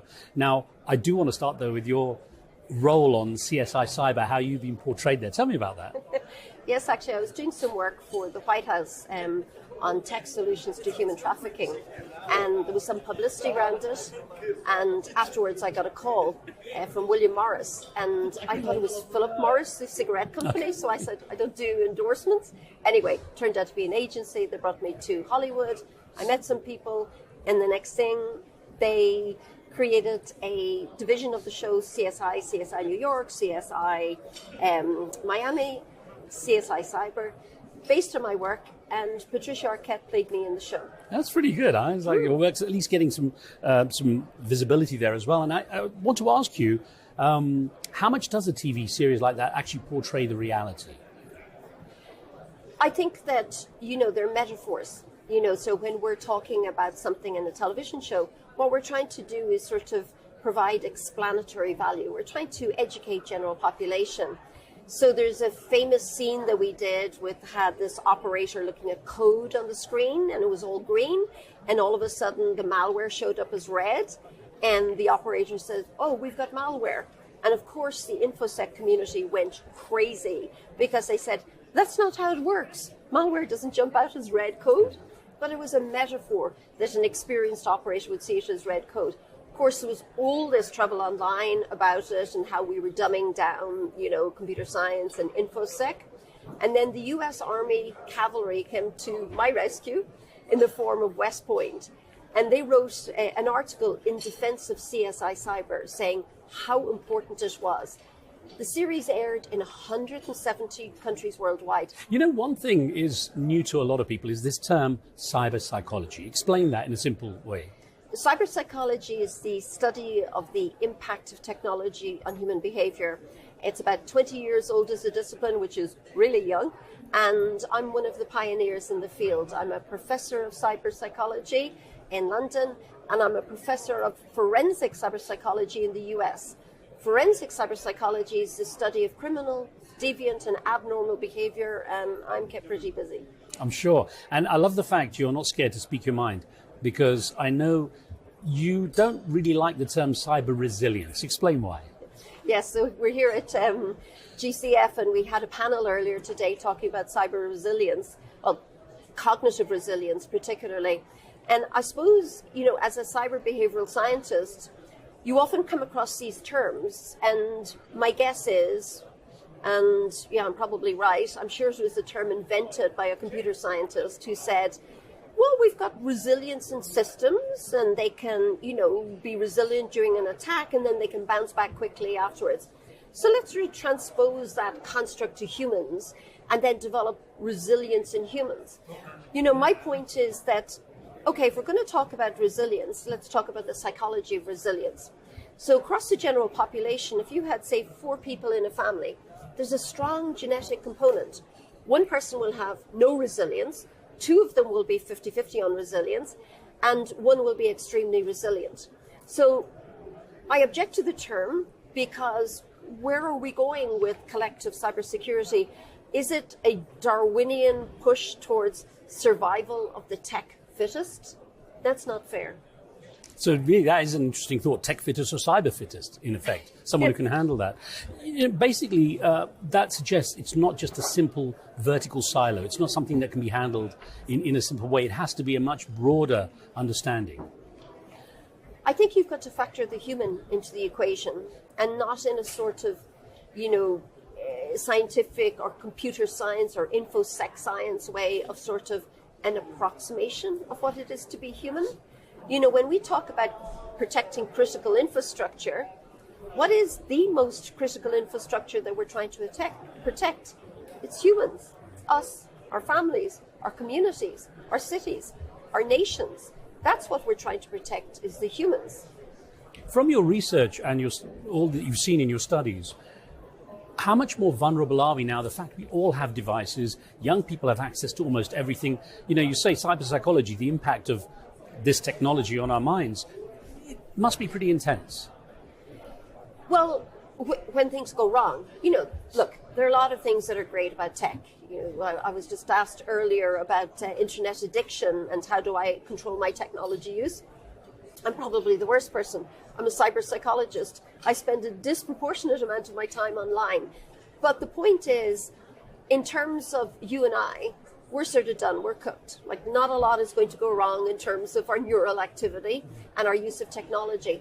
But the developing child, when I see 1-year-olds and 2-year-olds with mobile phone devices, you know, when, you know, millions of neurons are making connections, you know, we have to think about that. There's a great paper by the American Academy of Pediatrics, and it's called The Good, the Bad, and the Unknown. I worry about the unknown in terms of the impact of technology on the developing child. How much real thought is being given to this right now? Because everyone seems to run at such a fast pace. Do people pay enough attention to this potential unknown? I think that to a certain extent, parents have sort of given up. You know, it's too much. They're trying to manage and juggle their busy lives. The kids seem happy on their devices. And there's not enough education and awareness raising about the impact of that technology in a good way, in terms of like enhancing fine motor skills and, you know, the deficits associated with that and the problems associated with inappropriate use of technology. So I think we just have to be, we need, in the real world, we have ages of development. You know, if you have children, you knew what age they should sit up and say their first words and take their first step. What's the equivalent in a cyber context in terms of ages of cyber development? And how do we inform parents about that? And when people talk about cyber threats, cyber attacks and so on. I know you also have a very clear perspective on this because they do vary. Yes, again, we were discussing earlier and somebody was saying, a cyber attack is a major event and then everything else should be considered a cyber incident. I don't agree with that. If somebody broke into your home and hit you over the head and went upstairs and pulled up your mattress and took, your savings, $10,000 from under your bed, that's an attack. When somebody is targeted online in terms of cyber fraud or extortion in terms of an investment that goes wrong, which is, cyber fraudulent investment, and somebody loses their life's savings and they're humiliated and incredibly depressed as a result, that's an attack. If a young boy is coerced into a relationship online and then sextorted as a result, that's an attack.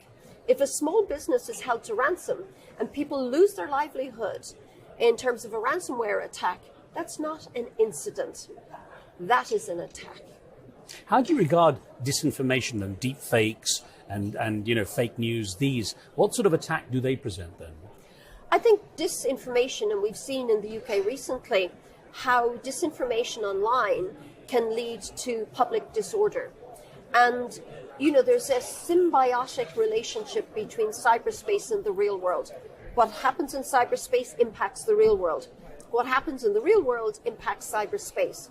So when you get this massive amounts of mis and disinformation online, it can lead to public order incidents. I mean, we saw that with the March on Capitol Hill in the US. And mis and disinformation, the potential impact in terms of elections. Mis and disinformation for young people. There was a recent piece of research, and something like 60% of young people thought that mainstream media was disinformation, fake news. So how are we going to maintain social order and civil society when people can no longer trust sources? You're a pioneer in cyber psychology, and AI has come in now. Everything's moving so fast. How hard is it for you to keep up, and what impact is AI going to have? Oh, I can beat AI any day, hands down. I mean, I've got a million-year-old piece of technology that's been in development for 1 million years, the human brain. On any given day, that is going to beat AI. AI, we mistake it as human intelligence because it can do some things incredibly quickly. That's not intelligence. That's just a task.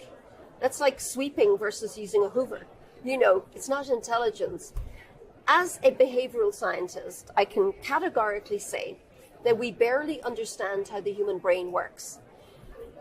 To create something that replicates something we don't understand, it's a false premise.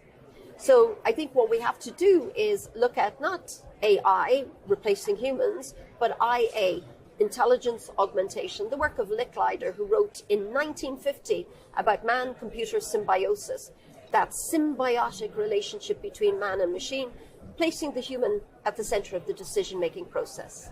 Let's end with perhaps 3 bullet point pieces of advice to people on how they can build their sense of strength against this, how they can, if you like, manage their cyber psychology. I think the first thing that people need to do is understand the potential impact of technology on their lives. The second thing they've got to do is educate themselves about what the possibilities are and what strategies they could deploy. And then the third strategy is actually deploy. Do it. Just do it. Dr. Mary Aiken, what a pleasure. Thank you so much. I look forward to speaking with you again. You're welcome. Thank you.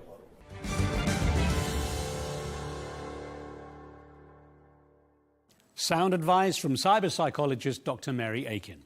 I leave you with one final thought. If you're hearing about cybersecurity for the first time, you might not know that the US has declared October to be Cybersecurity Awareness Month. Even more surprising is the fact that it first did so 20 years ago. The battle continues. And that's all for this edition of the show. I'm Riz Khan. From me and the team, thanks for watching. We'll see you soon.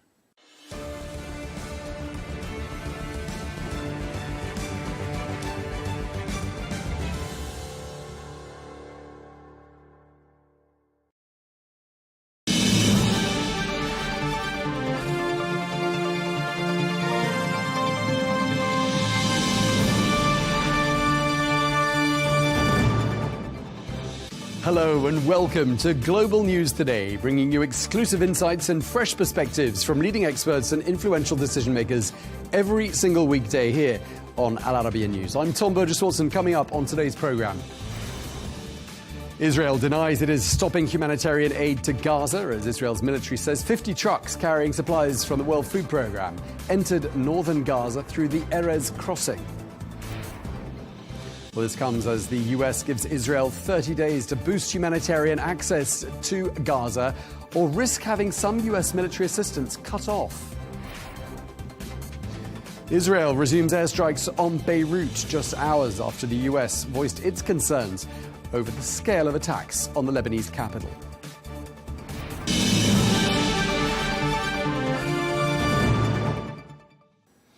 Welcome. Great to have you with us. We're going to begin in Gaza, where Israel has denied it is stopping humanitarian aid to the war-torn region and instead says it is targeting Hamas in the north.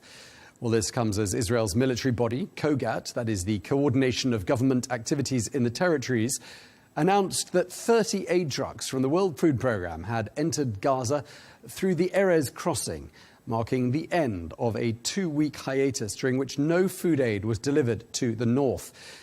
Well, yesterday, the US gave Israel 30 days to boost humanitarian aid access in Gaza or risk having some US military assistance cut off.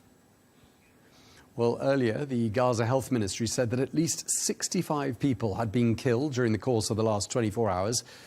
Earlier today, the Israeli military claimed that it successfully eliminated a Hamas commander in the northern Gaza Strip and killed more than 50 what it called terrorists in the Jabalia area of Gaza in close quarters encounters and aerial strikes.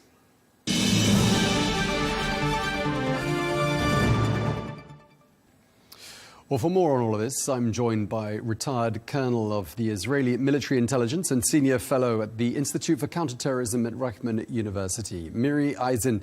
Thank you very much indeed for joining us here on Al Arabiya News. It's being reported that Israel faces a shortage of interceptor missiles, and these are, of course, crucial for your air defences and the protective shield. Just tell us just how serious this shortage is and how it's being addressed. The IDF has not said there's been a shortage. That's something that has come out from a lot of other places. The Israeli Defense Forces, and within that, the air defenses, which is part of the Air Force, had an enormous amount of time both to prepare for all of the different scenarios. Right now, Israel is intercepting rockets and missiles, still from Hamas in the Gaza Strip, from Hezbollah in Lebanon, from Hezbollah in Iraq, and directly from Iran. So obviously we've used a lot of our interceptors, but this is something that is done both in Israel and around the world. I don't think that we're at the stage that we feel we can't intercept. We are aware that we need to replenish as much as we can. Who knows what's up the road?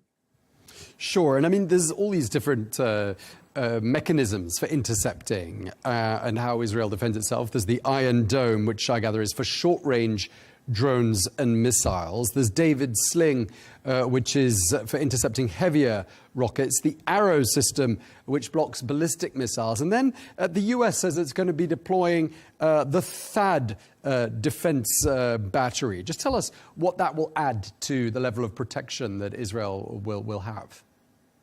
What we're looking at right now is the possibility, the threat, that the Islamic revolutionary regime in Iran, the capabilities that are made in the Iranian industries, in their own military industries, a lot of it is what I call reverse engineering, both from North Korean missiles. Nowadays, they all have a lot of connections, both with Russia and with North Korea. And when Israel wants to stop, to defend, to intercept those incoming missiles, and that's, as you said, the short range, the mid range, and the long range, you have missiles today that are literally intercontinental ballistic missiles that Iran has developed over the years. They have a space industry. This is something that they're very proud of. They have put satellites into the sky, and that capability is one that the United States has been at the forefront of their capabilities to intercept literally something that's going into space and back from space.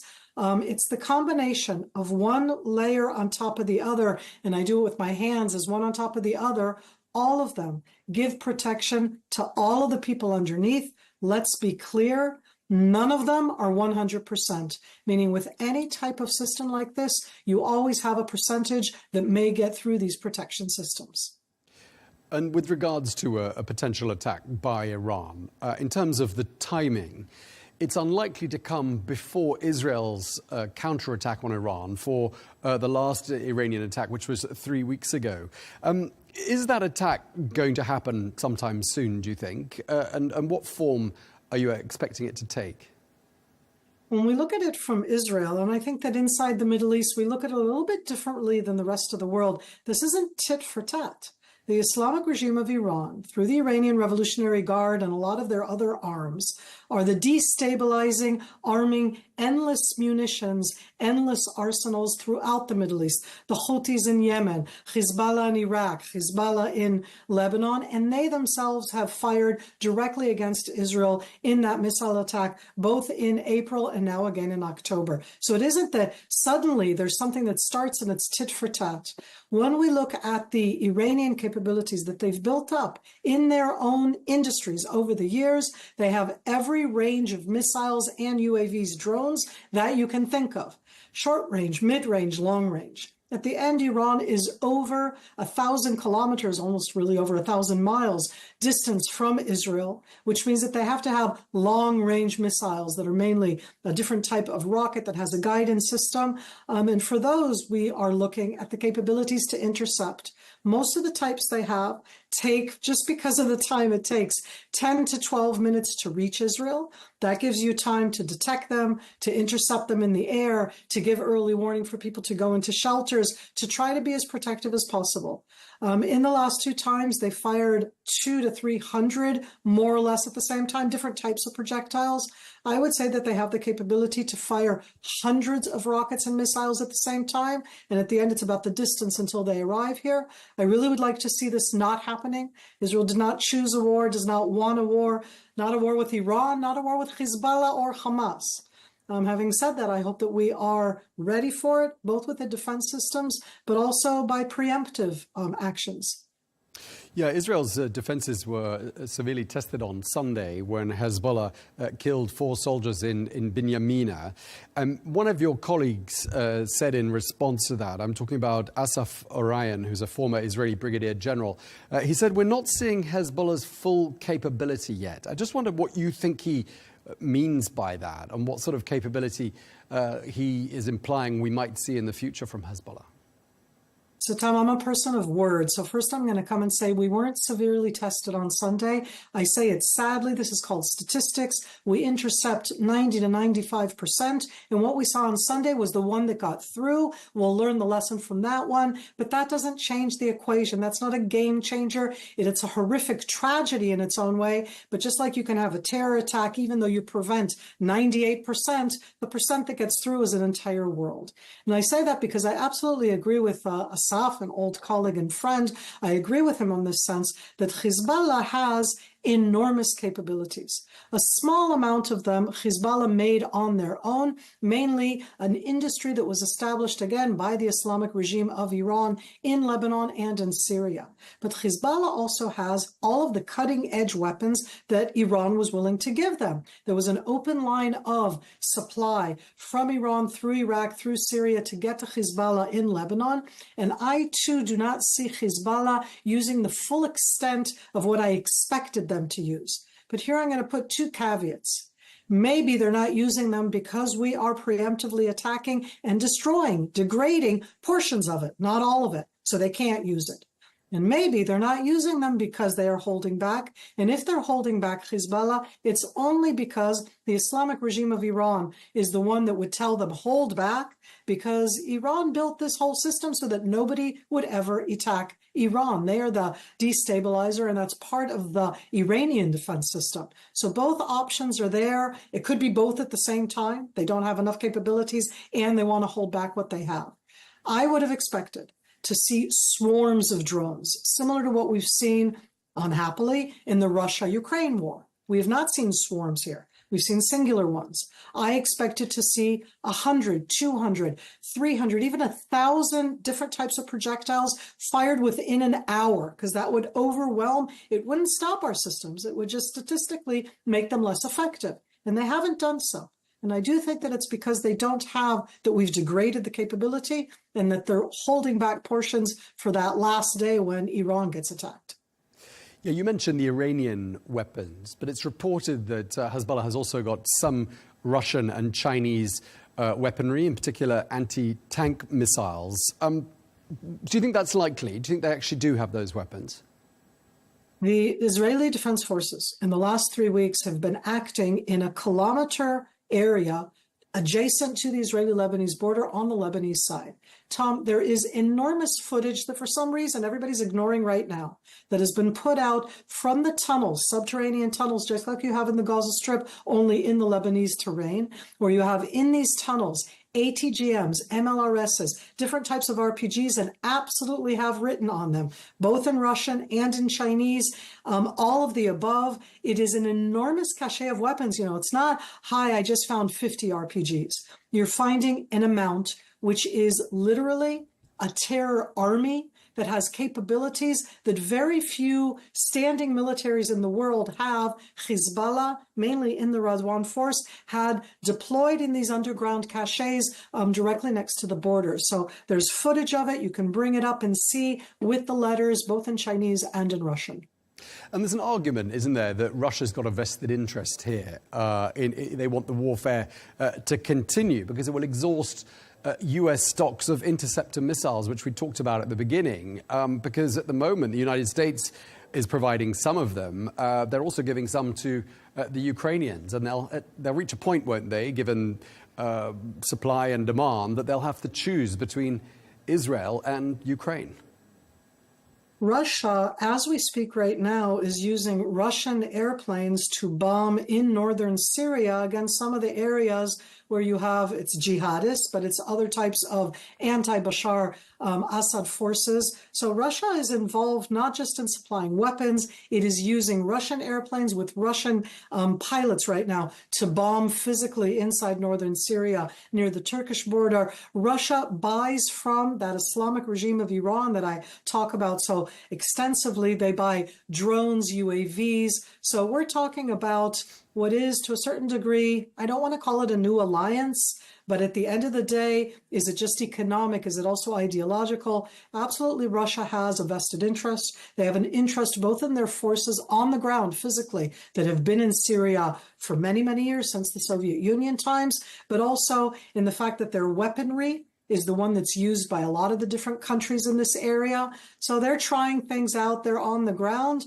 The only thing that maybe surprises me is that Israel still has diplomatic ties with Russia. But that's just about me, you know, geopolitics in that sense, the fact that we have diplomatic ties both with Russia and with China, considering how they are right now participating by supplying weapons, by buying oil, by the drones, etc. It's quite surprising. We're hearing from Prime Minister Benjamin Netanyahu. He's ruling out any talk of a ceasefire that was sort of floated by Hezbollah in the last 24 hours. I just want to ask you, what's your understanding of how Israel is doing in terms of achieving its objectives on the ground in Lebanon? In the military sense, what the actions of the IDF have been over the last 3 weeks is by physically not just clearing out, they're not burning down bushes, but they're going into both that subterranean underground arena that's being exposed into the towns and villages that are right next to the border, and they are destroying, degrading the Radwan force, that's the elite Hezbollah force that was going to do an October 7th attack. And when people ask me, what does that mean? They were planning to do an October 7th attack. In the years before the October 7th attack, one of the reasons, not the only one, that Israel was so blindsided and did not see what was happening with Hamas was because we were looking at the Radwan forces at Hezbollah and what they were preparing. So when you ask, what is Israel doing? Where are we going? First and foremost, we're denying the Radwan force in Hezbollah from doing an October 7th attack. They wanted to do it in the last few weeks. They want to attack. They had a full plan that was called Operation Liberation of Galilee. You can go bring up footage of Hassan Nasrallah presenting it with a map of all of the Radwan forces showing themselves do so. For somebody to be able to come back and live in their town, village, kibbutz, city, which is adjacent to the Israeli-Lebanese border, a kilometer from the border, 5 kilometers from the border, you have to be able to believe that Hezbollah cannot do an October 7th attack. We already saw that kind of attack. And that's what the military forces are doing. In addition, they are attacking mainly from the air. The cache of weapons that Hezbollah, again, this enormous amount of weapons that came into South Lebanon over the last 15 years, at the time that UNIFIL was deployed there as a force, and what UNIFIL was supposed to do was to prevent it coming there. And it did not do so. We are exposing enormous cache of weapons. So Israel is destroying the cache of weapons, trying as much as possible to make sure that when people come back home, they will believe, like I need to believe, that they are secure enough that there cannot be an October 7th attack. It doesn't stop every rocket. It doesn't stop every drone. But the action of October 7th, of that one day of coming in thousands, of destroying, pillaging, all of the different horrific actions that happened down south, that needs to be preemptively denied. And Colonel Eisen, tell us a little bit about the terrain in the border area, because we've been talking quite a lot about the tunnels, we've been talking about what it's like there on the border. And for people who don't know, I mean, people who've never seen it, I mean, are there border walls and fences? I gather there are, and I'm just wondering how easily they can be breached. I'd also like to know whether there's anything that makes this terrain particularly hostile and particularly difficult for armies to operate in. So I think a lot of people, especially when they're thinking of the Middle East, both of Israel, but of all of the countries that are around us, and this is on El Arabiya, but from outside the arena, they have a tendency to think of the Middle East as being sand. And in that sense, and flat. And the Gaza Strip is quite sandy and very flat, and it fulfills people's expectations. Lebanon is a beautiful mountainous country. It is very mountainous, Alp mountainous, mountainous. Think now of high mountains, snow in the winter. It has lots of forests. It has lots of boulders. So it has steep terrain, and this definitely impacts and has impacted inside Lebanon all the years. One of the things that you've always seen is that Lebanon was a place where persecuted people would go to because it's far away and you can be very disconnected. And I say that because that's part of the challenges that certainly the IDF face right now. Having said that, you don't stop because of that. You build your capabilities to try to get past that. It means that you have to know what you can do with infantry, what you can do with vehicles, what you need to do with helicopters coming in. And you have to know that Hezbollah has anti-aircraft missiles, and that for them, they would love to bring down an Israeli plane, helicopter, etc. That would be for them an enormous success. So you have to look at all of these different capabilities. You take it slowly, systematically, and carefully. And that's what the Israeli troops on the ground have been doing in the last 3 weeks. I happen to be very old, and in the first Lebanon war, I was a young officer in 1982, and the biggest challenge that Israel had then, and then Israel invaded, and I'm using that term, to go against Palestinian terror organizations that were based inside southern Lebanon at the time and attacking into Israel, and the terrain was the thing that people did not understand how much it impacts you, what you can do with a Jeep, what you can do with a tank, what you can do with a motorcycle, and what you can do with a pickup truck. And that's really something you have to take into account.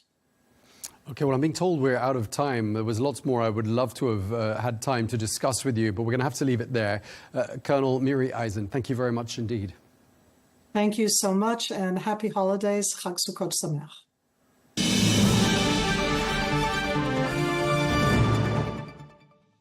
Well, for more on this, we're joined now by the former UN Assistant Secretary General for Human Rights and also Executive Director of the Berghoff Foundation in Berlin. Andrew Gilmore, thank you very much indeed for being with us here on Al Arabiya News. Great to have you with us. I'd like to start by asking for your take on that ultimatum that the United States has issued to Israel. They've said to Israel, you've got 30 days to boost humanitarian aid flows into Gaza or risk US military assistance. And I just want to ask you, first of all, what you read into this message and why it's been given? And second of all, what sort of a difference it would make to Israel were Washington to come good on that threat? I read into that message that the Americans are absolutely privately appalled by the devastating human rights abuses and casualties inflicted by the Israeli bombardment and by the humanitarian disaster.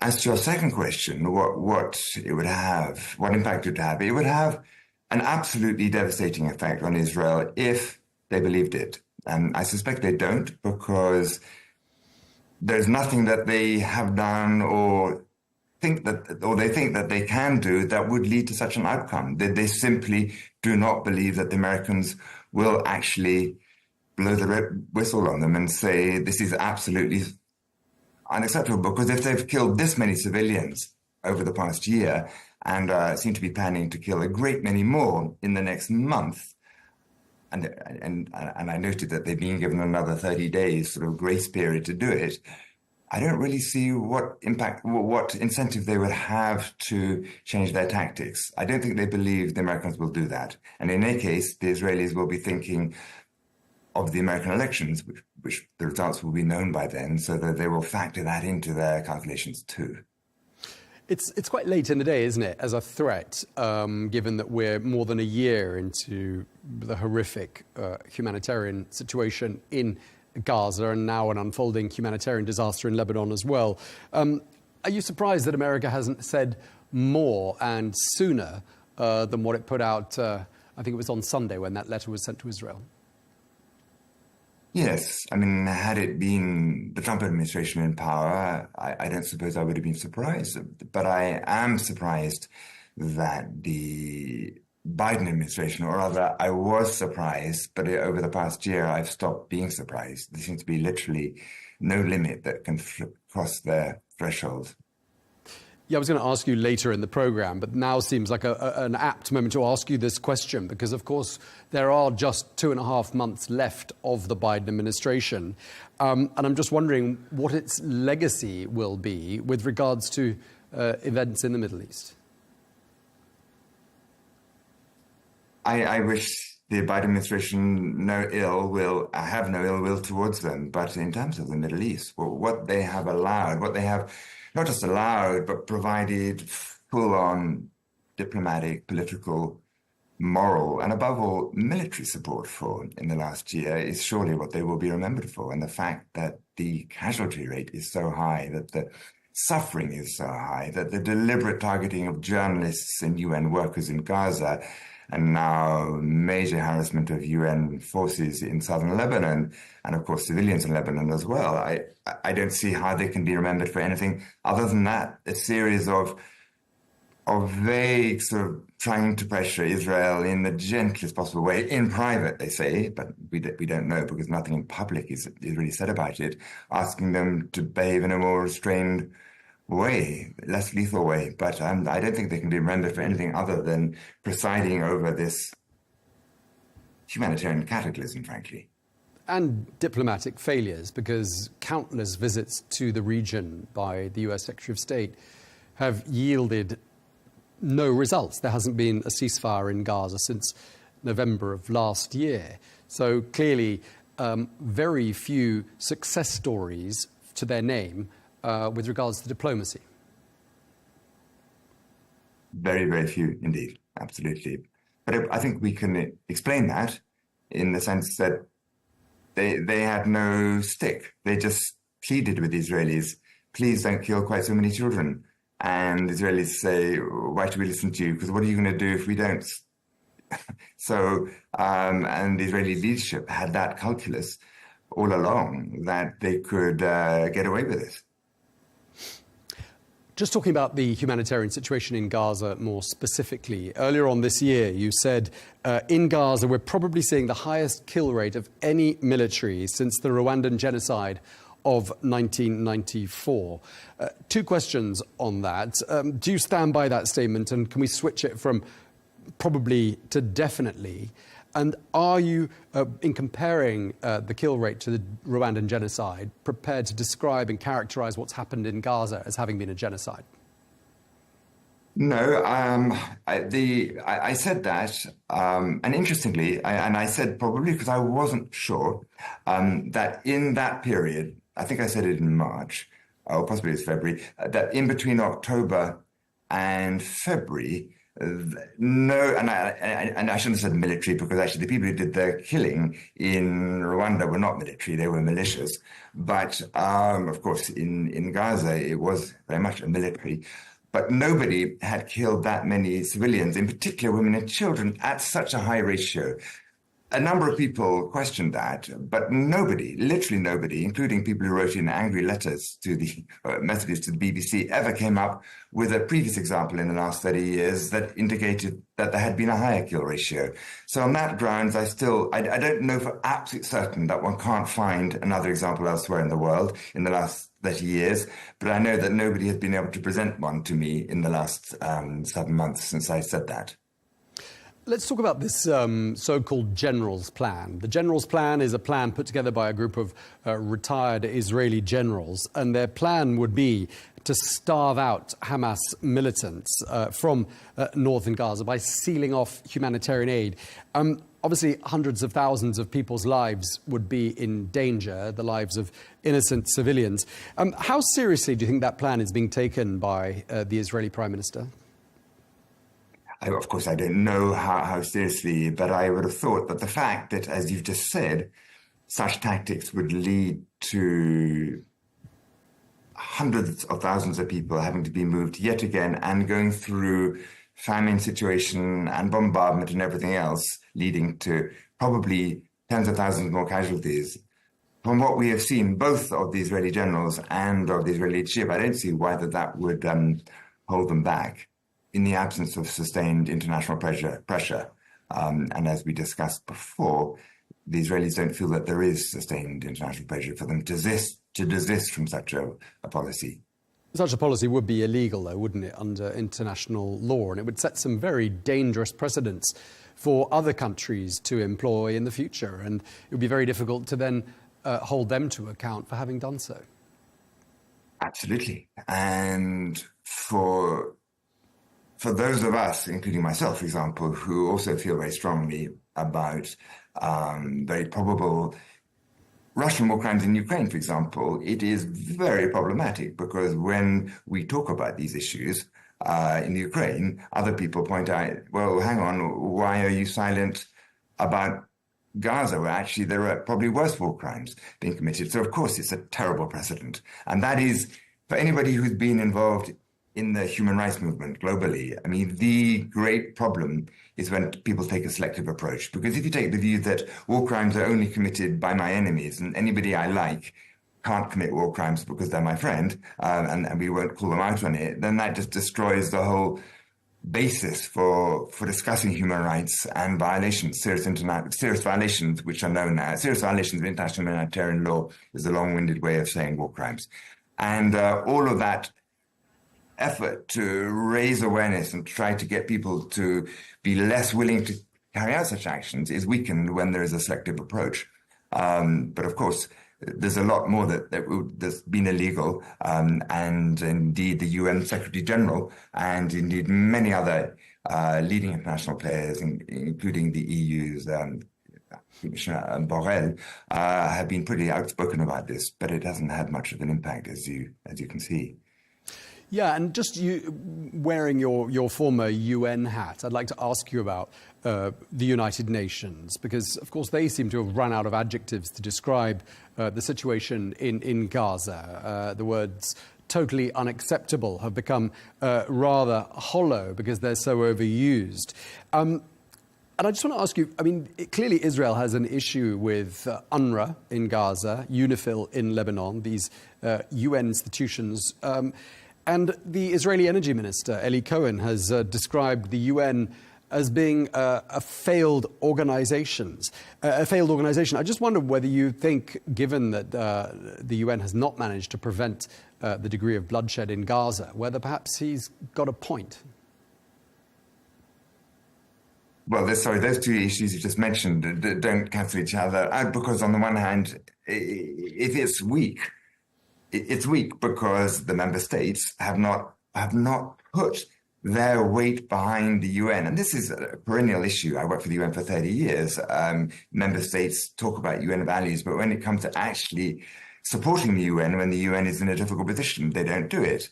And my former colleagues in the United Nations, and I'm in close contact with many of them, are absolutely frustrated by the lack of support they get from the Europeans and the Americans. But the Europeans at least generally speak more in terms about international law and trying to observe it and trying to stand up for the values of the UN Charter. And so when they don't do so and actually provide support, real support for the UN when they need it, then of course the UN can't be expected to do that. But as you know very well, the reasons why the Israelis attack the UN isn't because they failed to stop the killings in Gaza. It's because they actually dare to criticize Israel for the way they handle these situations. So I mean, they don't criticize it for being weak. They criticize it for being outspoken. So you're saying basically they find them inconvenient and they get in the way of them doing what they want to do in Lebanon, hence their desire for UNIFIL to disband and leave southern Lebanon, and in Gaza with, in particular, the sights being set on UNRWA. And we've heard from Philippe Lazzarini, who heads up UNRWA, that Israel is, quote, bent on destroying UNRWA. And of course, we gather that Israel would like to ban UNRWA from operating in Israeli territory, which would leave them unable to function. How would Gaza survive without UNRWA? Could it? I just correct you. It's not that they wouldn't allow UNRWA to operate on Israeli territory. They weren't allowed to operate in Palestinian territory. And that is the crux, of course. They, since UNIFIL was set up in Lebanon in 1978, 338 UN peacekeepers, blue helmets, have been killed. Now, the UN, we don't have a column for who killed them. Sometimes it's not absolutely clear. But I can tell you a very large number of that 338 have been killed by the Israelis. And we also know that over 200 UN staff have been killed in Gaza in the last 12 months. Many of them targeted. Many of them aren't just bombings, but they are precisely got in their homes, and of course, the address of every UN staff member is known by the Israelis. So there's definitely an inconvenience, and and that's why no journalist is being allowed by Israel into Gaza. Of course, they don't want. It's an inconvenience if people see what's going on from that end. So both the UN and journalists are highly inconvenient. And I think that it also explains why quite so many journalists have also been killed in Gaza. Just to wrap up, there is this draft Israeli legislation that would ban UNRWA from operating in Israeli territory. That's what we gather. It's draft legislation. So that's what I was getting at in my earlier question. But we're going to leave it there. We really appreciate you taking the time to speak to us. Andrew Gilmore, thank you very much indeed. Thank you.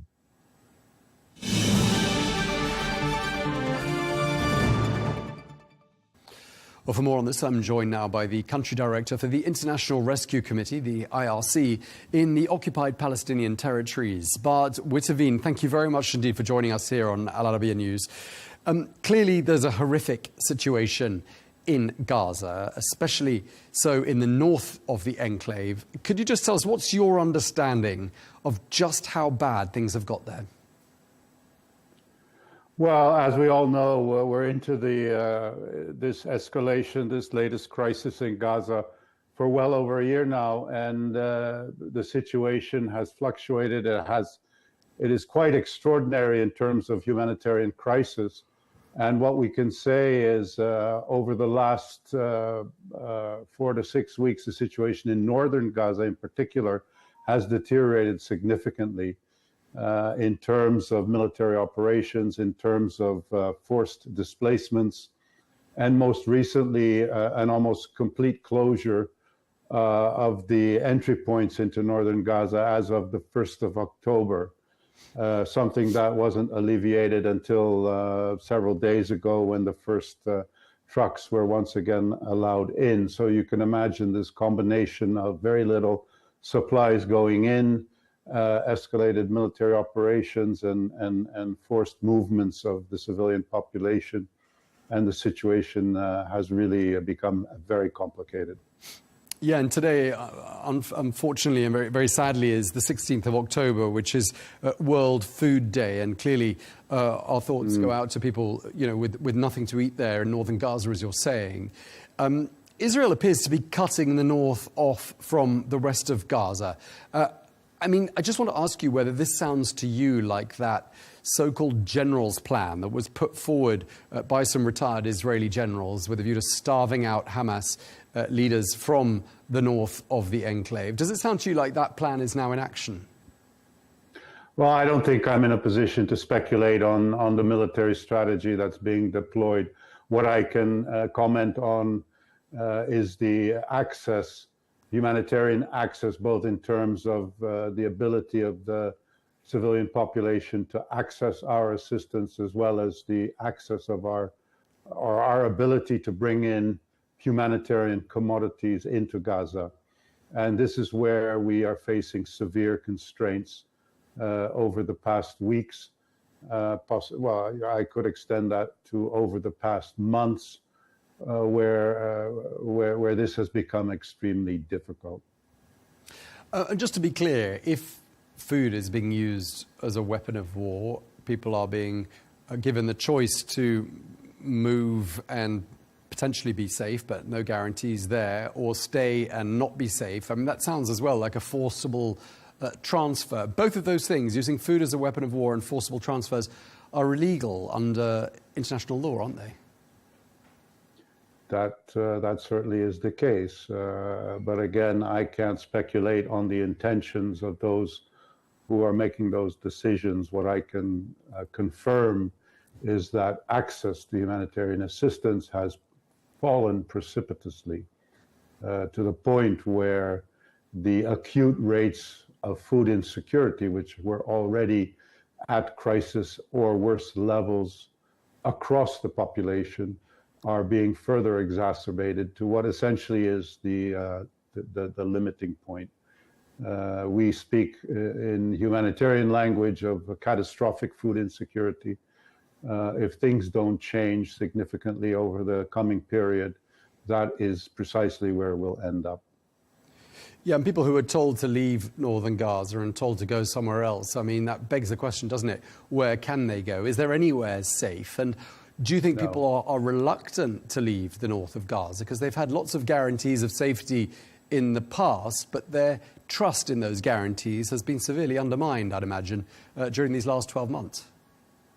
I think that's fair to say, and I think objectively speaking, we can't speak of any real safe areas across the Gaza Strip. Even the area that's been designated as the humanitarian zone is subject to forced evacuations, forced displacements, as well as military incursions. So that certainly would be a legitimate concern. I think one can also imagine that people in the northern Gaza simply don't have an accurate picture of what is going on, and would be reluctant to give up what they know or what they have for the proverbial unknown. So yeah, I can imagine that's a very difficult decision. From a humanitarian perspective, our solution is very simple. We need to be able to get humanitarian commodities in. We need access to those populations in a safe and secure way, and ultimately would even go further to advocate for a ceasefire as the only meaningful solution from a humanitarian perspective.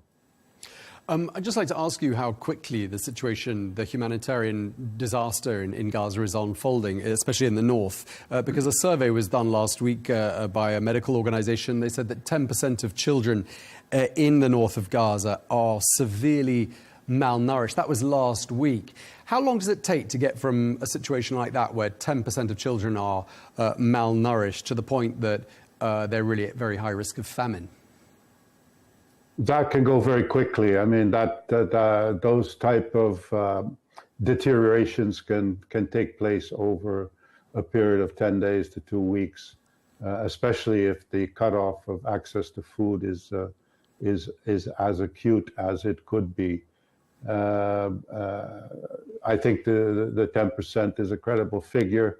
It's very difficult to get accurate figures under the current circumstances, where conventional approaches to carrying out nutrition surveys are almost, if not actually, impossible. But what we know is that we, previously have gone through periods when the North in particular was under heavy attack, where rates of acute malnutrition, global acute malnutrition, were well over 15 to 20%, which is really the emergency threshold. And our concern is that we are going back to that situation once again. Bart, I just want to ask you about a report that was put out earlier this month by your organization, the IRC, and it really highlighted just how heartbreaking this conflict in Gaza has been for children, and how children are really bearing a big portion of the brunt of the suffering there in Gaza. Tell us a bit about the findings of that report. Well, that report is trying to highlight the plight of children in general, but in terms of how they are bearing the brunt of the crisis, whether it be in terms of acute malnutrition, whether it's in terms of almost total loss of access to education, and also specifically with regard to separation from their families, either because of being disconnected through fleeing, whether it is the death of their family members and that sort of thing. It's really extraordinary, and the numbers are significant. And equally important to bear in mind is the fact that let's say a typical humanitarian response, which would be to try to transition almost as quickly as possible to a reunification process where these children could be reunited, either ideally with their parents, and if possible with extended family, is almost impossible under these conditions. So yeah, it really was a message to underscore how the children are really bearing the brunt of the crisis itself. Yeah, and what really struck me in that report as well is how, even with the end of fighting, that is not the end of the crisis for these children. In fact, they may be paying the price for the rest of their lives. That could mean, mightn't it, a whole generation really seriously scarred mentally by the effects of what's been happening there in Gaza. Absolutely, and not only mentally, there are also permanent physical issues at stake, where this combination of chronic and acute malnutrition can lead to, in particular with very young children, to permanent physical issues. And so yeah, this really is across the board, also in terms of education and the implications there. It's all compounded to ultimately leaving them with a very heavy price to pay. I'd like to ask for your reaction to that news out of Washington, that ultimatum. Well, it sounded like an ultimatum from the US to Israel. If more aid doesn't get through to those badly affected parts of Gaza, then the US will pull the plug on some military assistance to Israel. What do you make of that, and do you think it will make a difference? Again, I mean, these are political and military issues that I'm not really well positioned to comment on in terms of the how and the why. What I can say unequivocally is that we welcome any pressure on all of the parties to the conflict to promote access to humanitarian aid. In this sense, we welcome it. We welcome it also because it is a clear acknowledgement that the situation is unbearable, and that something needs to change. And just tell us, for the benefit of our viewers, what the activities of the International Rescue Committee are principally in the occupied Palestinian territory and beyond, because I'm assuming you've got suddenly a lot of additional pressure on your resources coming from other parts of the region, and I'm assuming Lebanon. Yes, absolutely. I think it's obvious that humanitarian engagement in Lebanon will now have to be ramped up, scaled up. I wouldn't necessarily say that we are in competition with each other, because I think both crises are generating resources that we are hoping to deploy. But obviously that is a big challenge. In the case of the occupied Palestinian territories, we are running multi-sectoral programming, including health, nutrition, water and sanitation, a lot of child protection programming, and early childhood development initiatives that are integrated in such a way as to have maximum impact. Yeah, sure. So clearly a huge amount of pressure on limited resources. I mean, did the IRC and do organizations like yours have provisions to manage the number of different crises that they're facing at the moment?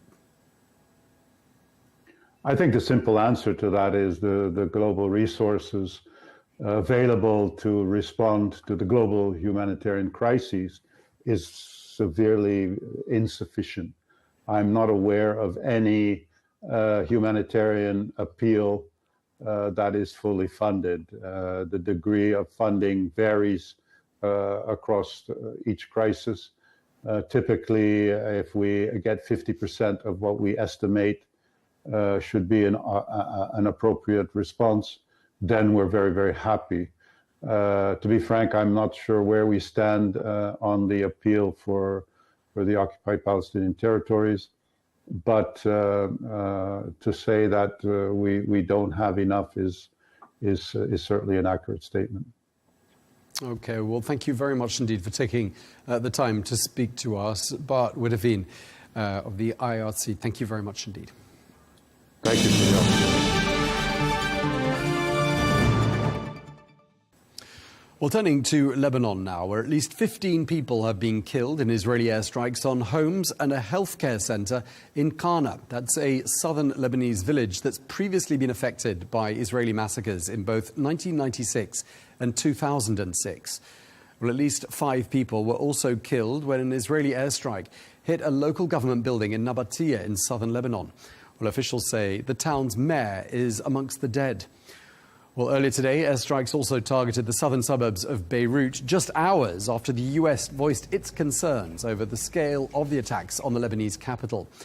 Well, these new strikes follow statements from the country's prime minister, who claims to have received assurances from the US that Israel would halt its military operations. Meanwhile, the Israeli Prime Minister Benjamin Netanyahu has rejected the idea of a unilateral ceasefire in Lebanon.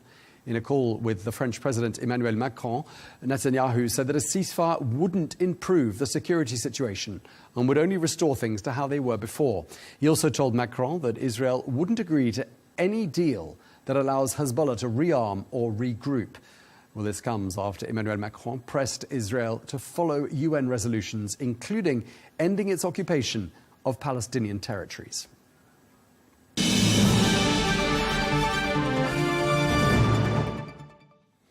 For more, we can cross now to Washington and speak to US diplomat Jeffrey Feltman, who's a former Assistant Secretary of State for Near Eastern Affairs. Thank you so much for joining us. You're also a former US ambassador to Lebanon, former US Consul General in Jerusalem, and you worked extensively with the UN and served both Democratic and Republican administrations.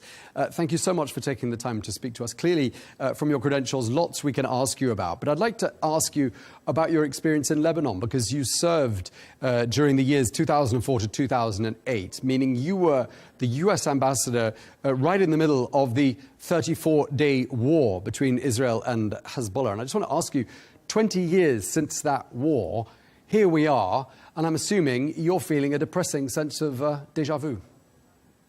Yeah, I didn't particularly want to see the sequel to the 2006 movie. That was bad enough. And watching the sequel is not very much fun. But there are both similarities and differences between the war now and the war in 2006. In both cases, basically Hezbollah dragged Lebanon into war without any reference to the Lebanese parliament, without any reference to the Lebanese people. It's an example of Hezbollah taking Lebanon hostage, basically to the war. So that's something that's quite similar. But what's different and what's striking this time is that we've all been bracing ourselves for this war ever since the Hamas massacre in Israel on October 7th and Hezbollah's decision to start firing into northern Israel a day later. Whereas in 2006, it almost seemed to come out of the blue. The cross-border raid that Hezbollah launched in 2006 that triggered that war, there'd been relative calm. People living on both sides of the border in security and without fear before that July 2006 war started with Hezbollah's cross-border raid.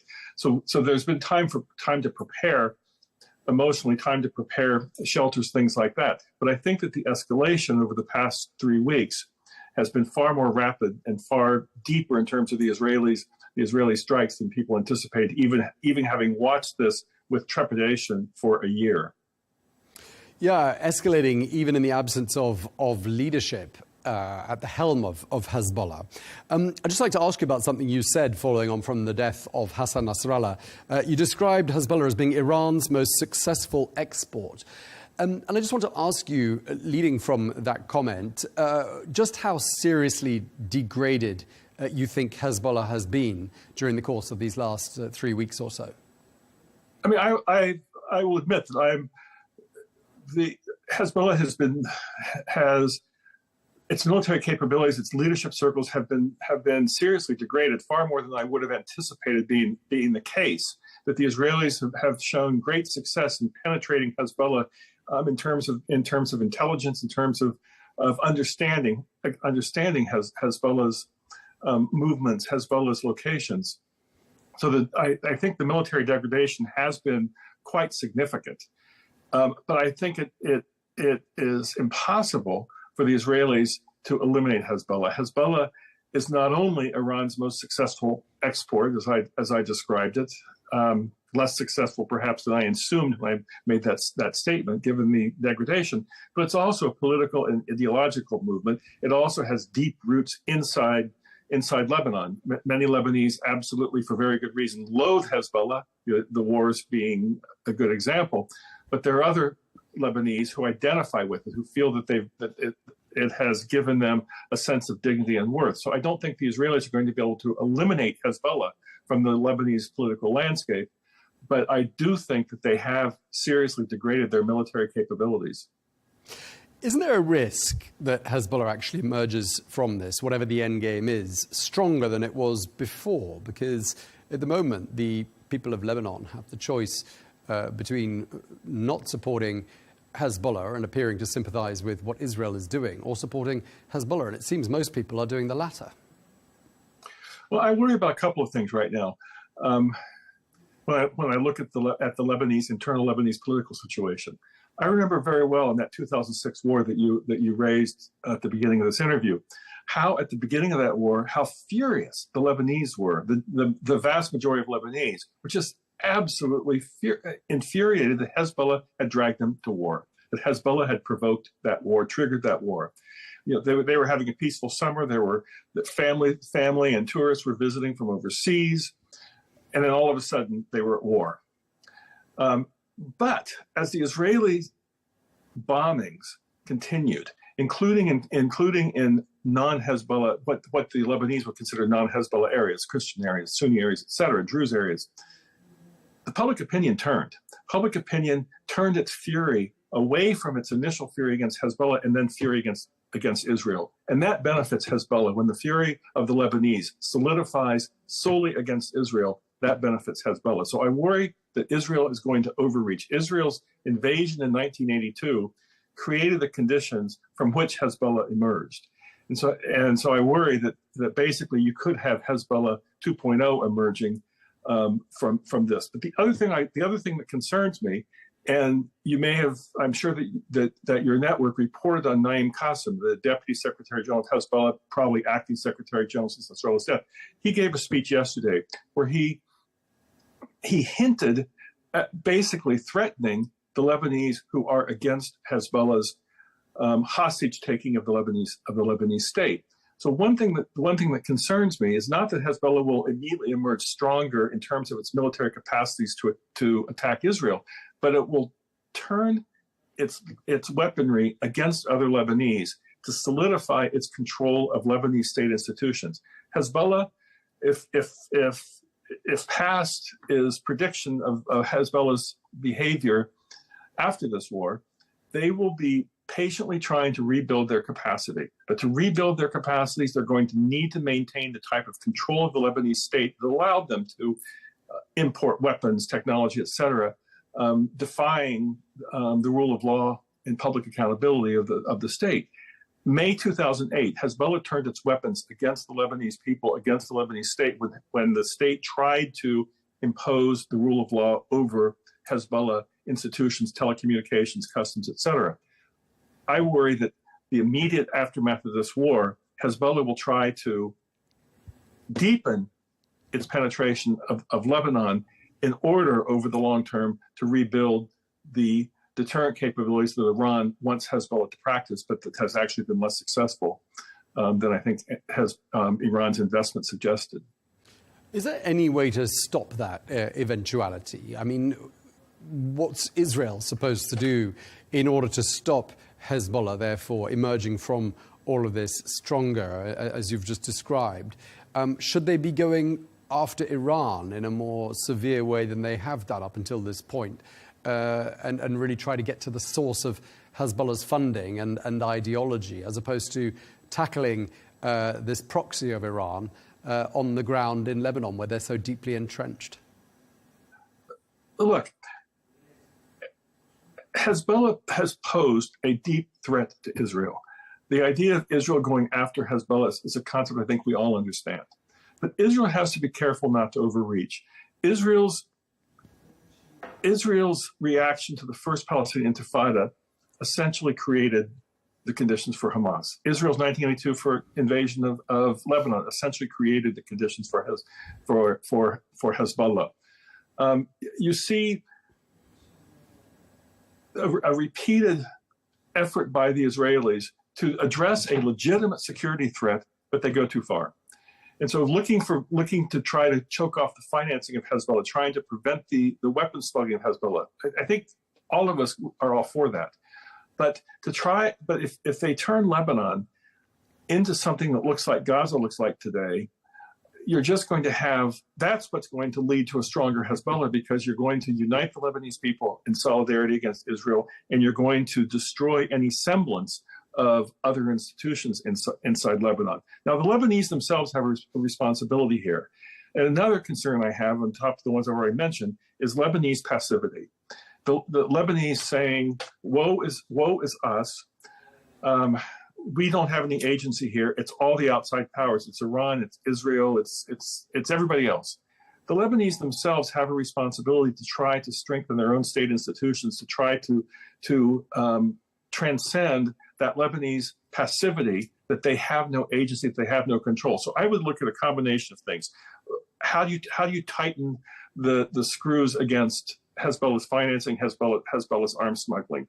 How do you inspire the Lebanese to start taking control of their own state? But you can, and then you look for some kind of diplomatic opening that could finally enable the implementation of that resolution 1701 into the 2006 war. If you read that resolution 1701, the words are good. The goals are still applicable, but it was never fully implemented. It led to the ceasefire in August 2006. In that, it was a success. The Israelis at the time wanted to withdraw. They needed something to point to explain why they were withdrawing from southern Lebanon. But of course, the resolution failed to create that area free of armed personnel, weapons, and assets between the Litani River and the Blue Line. Whose fault is that? Whose fault is that? That never happened. It's a number of reasons why it was never implemented. Part of it is the Security Council itself. The Security Council never gave the UN force that's there, the UNIFIL force, that was greatly expanded after the 2006 war. They never gave them the authority to enforce the resolution. So UNIFIL had no ability to go after Hezbollah. Now, UNIFIL could have done a better job of reporting what was happening, But they were not given the tools by the Security Council to go after Hezbollah trying to re-embed itself in southern Lebanon. The other problem is, again, the Lebanese. The Lebanese armed forces were supposed to deploy in partnership with UNIFIL to fill the security vacuum, basically fill the space, to at least complicate Hezbollah's abilities to rebuild its capacities in the south. The acting prime minister of Lebanon now, the caretaker prime minister, Najib Mikati, has said Lebanon is prepared to send the 11,000 Lebanese armed forces troops to the south. That's significant because since 2006, the Lebanese armed forces have also increased their capacities, and we've seen how they've been able to move against Sunni terrorists, jihadist terrorists in the Bekaa Valley and elsewhere. So the elements that didn't come together in 2006 might be able to come together now. But of course, the Israelis are going to be far more skeptical. The Israelis are going to need to have additional assurances, given the fact that for the last 18 years, since that 2006 war ended, Hezbollah has been implementing lessons learned, and the Israelis are going to expect to see something new that would tell them, okay, fine, the objectives of 1701 now are being taken seriously by the Lebanese, by the international community. But a continued occupation of southern Lebanon is going to make the situation worse, not better. Okay, and I just want to pick up on something you were talking about there as well. Early in your answer, you're talking about Lebanese passivity. And obviously there is a serious void in the Lebanese political landscape. I'm just wondering, do you think it would be helpful, or can it be achieved, that Lebanon manages to form a functioning government in these current circumstances? Or do you think that's something that, with the country essentially in a state of war, that's something that simply cannot be put together, and all the will in the world and Lebanon's allies would be simply unable to help Lebanon to achieve that outcome? I mean, it's absolutely inexcusable that Lebanon doesn't have a functioning government now. And the reason why it doesn't have a functioning government, has only a caretaker government, is because Hezbollah prevented the election of a president for nearly 2 years. Now, Hezbollah doesn't have the power to impose a president through parliamentary means. I suppose they could do it under the, with guns. But they do have sufficient weight in the Lebanese parliament to prevent a president from being elected. And there is a parliamentary bloc, sort of a cross-sectarian opposition bloc that's been going around meeting with the prime minister, the acting prime minister, the speaker of the parliament, and others, the army chief, to try to start to put together the pieces of a plan of how you rebuild a government in Lebanon. Obviously, right now people are worried about their safety. They're worried about making sure their loved ones are having the support that they need. But that doesn't preclude people starting to come out and talk about how you rebuild a Lebanese state. Not a Lebanese state against the Shia, not something that would provoke a sectarian war again. The Lebanese are quite sensitive to the idea of sectarian war, having lived through that 15-year civil war, but something that allows the state to deliver the sorts of services that Hezbollah has used to build loyalty among its cadres. We're coming close to the end of this discussion, but I just want to ask you, of course, with the US election less than 3 weeks away now, whether you think, and a lot of people have told this channel, a lot of US officials have told this channel as well, that they feel that US diplomacy has failed to avert the situation we find ourselves in, not just in Lebanon, but also in Gaza and the West Bank. Whether you think all of this has done a major favor to Donald Trump and to his chances of winning re-election? I don't know how much this is actually going to affect the elections. And the cliche in the United States is that foreign policy doesn't matter. I think that's an exaggeration. I think that in this case, foreign policy does matter. And you can talk about it demographically. The voting blocks in Michigan that are heavily Arab, heavily Muslim, for example. What does that mean? What does that mean for a key battleground state? for Kamala Harris. But I don't think that the Biden administration's foreign policy direction on this war has derived from electoral calculations. I think it's derived very much from the president's own sense of solidarity with Israel that comes from when he first visited Israel when Golda Meir was prime minister. He talks about it all the time. I think that the president has truly set the direction of the foreign policy in the Middle East. And I don't think it's been 100% successful. Believe me, I think that the Israelis have shown time and time again that they will perhaps nod politely, maybe not so politely, but then go off on their own way, whatever the concerns are of the Biden administration. And while the Biden administration, I think, has successfully shown that it can help Israel counter Iranian attacks, we saw that both in April and in October, the major objective of the Biden administration of preventing an all-out regional war, there's still a question mark whether that's going to happen or not. I mean, when you look and think that there's been fighting in Iraq, that there's been missiles from the Houthis to Israel, that you've got Lebanon plus the West Bank, not to mention Gaza. Can we even say that that the Biden administration succeeded in preventing a regional war? It looks pretty region-wide to me at this point, even if it's not yet all out, and let's hope it doesn't become all out. Okay, well, thank you very much indeed for taking the time to speak to us. Really appreciate it. Jeffrey Feltman, thank you. Thank you.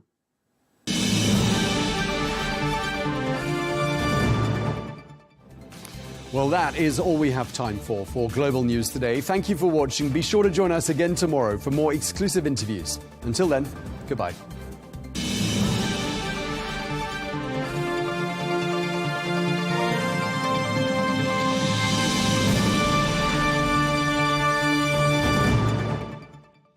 At Arabiya News, we go beyond the headlines. From the latest breaking news to in-depth coverage of global events. We're not bought or sold. Nobody owns us. The loss of life, the destruction of property. The conflicts are such a terrible thing.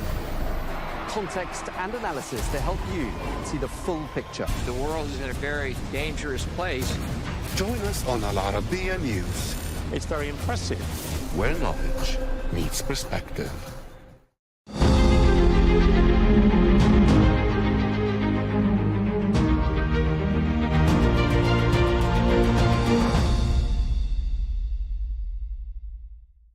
I am very excited to be sitting next to this gentleman. He's the former prime minister of Russia. He held that position from 2000 to 2004.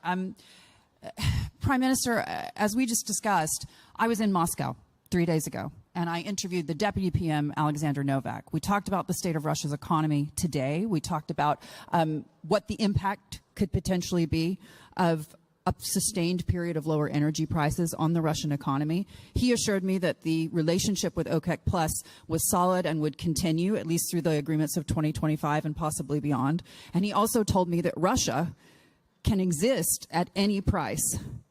Was that a lie? Good morning, everyone. Thank you for introduction. I think he's right that Russia can exist with any oil price, but not Putin's regime. That's a completely different story. And this vice prime minister who described to you this situation, he simply lives in a totalitarian regime. He cannot say anything just what is contrary to the major position of the president. That's why just all this information which you get from them, it's absolutely inaccurate. The issue is that, talking about economy in general, as of 2021, Russia mostly the economic model based on export of raw material, mostly energy, oil and gas, and it was just $500 billion US dollar of export.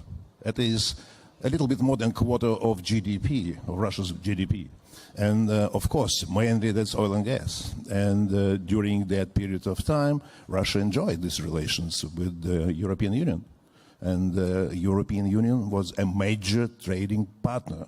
50% of Russian trade is European Union. and 75% of direct investment into Russia, it was European Union. Right now, a completely different story.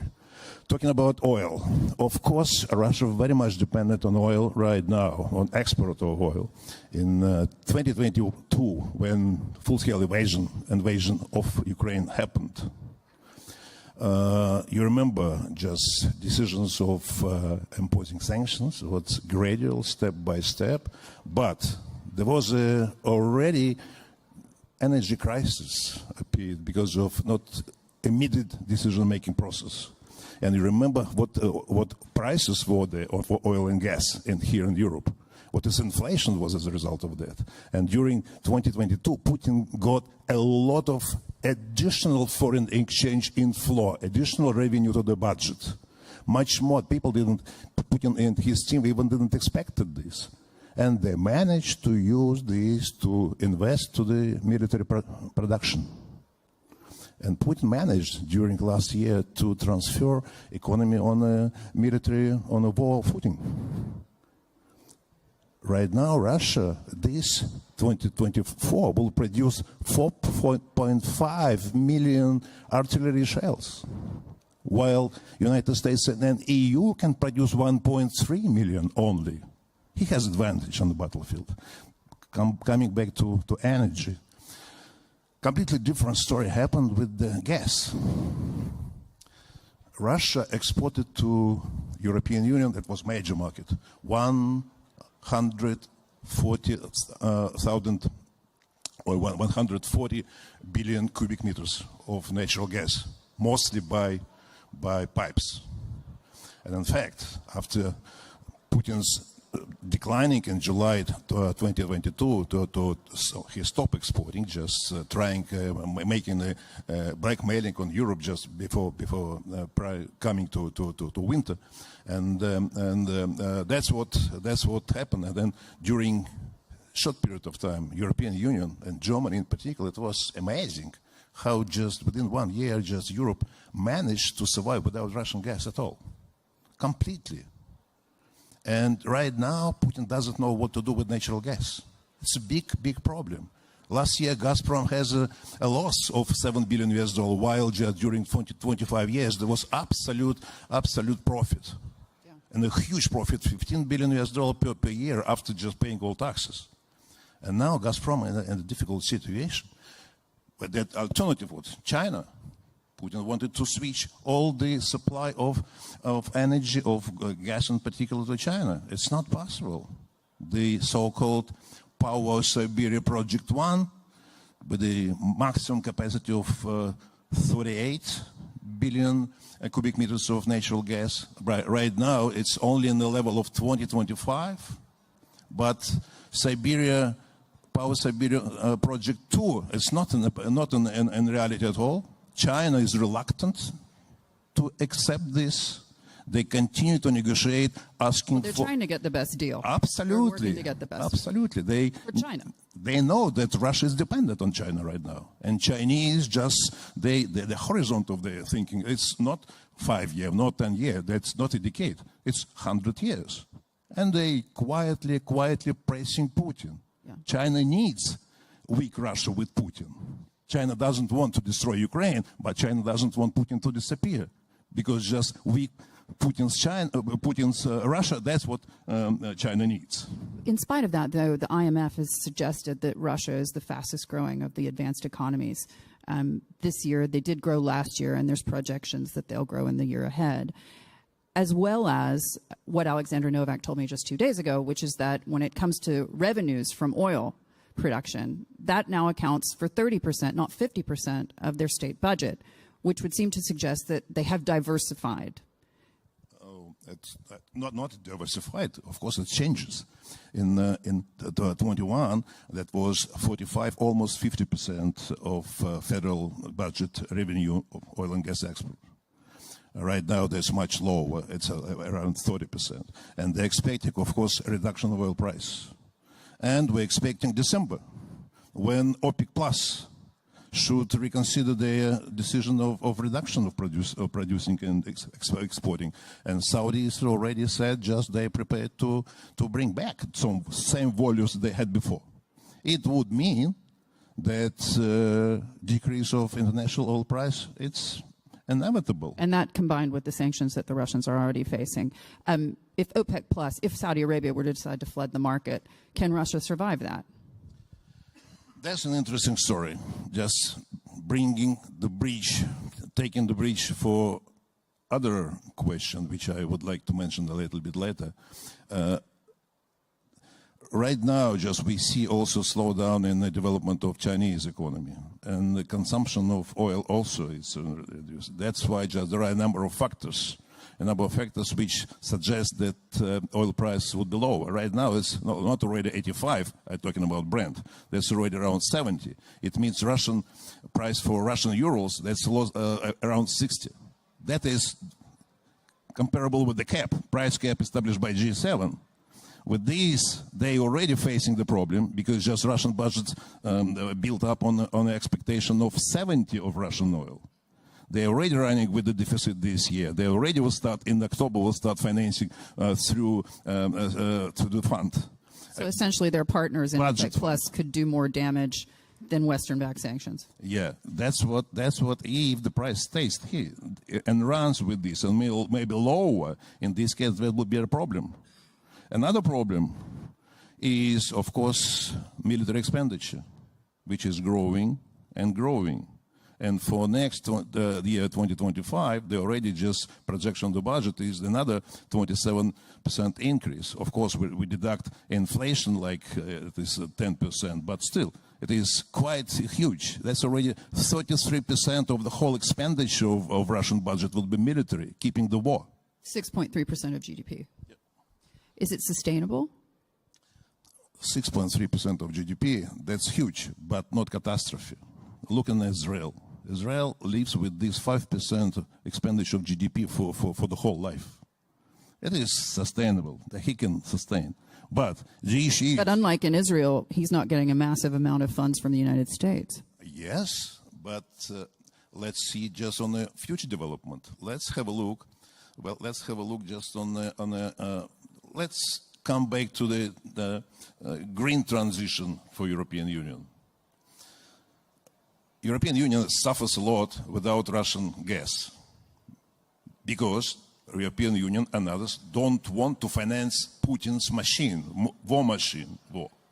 But if Putin disappears and other Russia appears, that will be absolute great cheap resource for European Union to fund and to have this transition fuel, I mean gas. Infrastructure all exists. To build up infrastructure with China, it's a lot of investments. Infrastructure with the European Union exists. It could be easily restored. But the problem is Putin and his aggressive war against Ukraine. What we can do, a part of what we already mentioned about oil price, we should make a principled decision. The West should make a absolute principled announcement of the decision that Ukraine should win within 1 year. So set a time. How to achieve a timeline. Yeah, timer and decision should win. And how to achieve this? My answer is very simple. To increase support of Ukraine, to double support of Ukraine, to double military and financial. Ukraine is running out of human resources. Just people already tired there. In Russia too, but in Russia just, of course, human resource much bigger. Economy much bigger. War attrition, what Putin just now conduct, couldn't last long. Putin understands this because of the problem of oil price and international what's called market, of course. All those exports to India doesn't survive him because Indian central bank doesn't convert Indian rupees into any other currencies. China also reluctant already just of making funding different transactions because of secondary sanctions of the United States. That's what we have already, just a number of facts which could create a picture that Putin should worry about just near future. 1 year he sustained, but later on would be a problem. To make Russia as a potential partner for the future, we need to deal with the problem of Putin. Problem with Putin, that's war in Ukraine. To stop war in Ukraine, we should double support of Ukraine. In this case, that will be not 0.3% of GDP military expenditure. Putin had to level up, would have to level up just expenditure. That will be 15% of GDP. That is way to catastrophe. In your mind, what is the timeline as things stand today? Because this is a man who's now said he's putting 27% towards military spending, and his economy minister is telling me that the price of oil doesn't matter. If talking about just this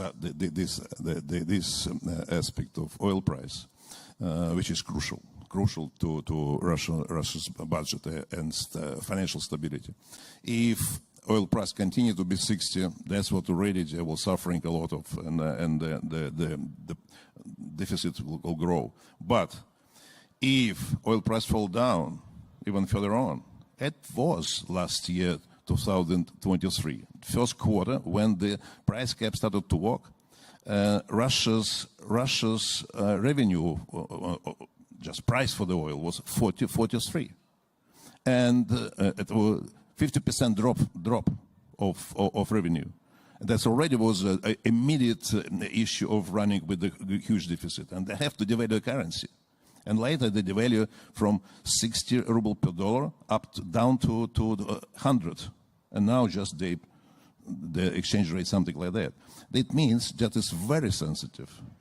And how long can he continue to pay for this war?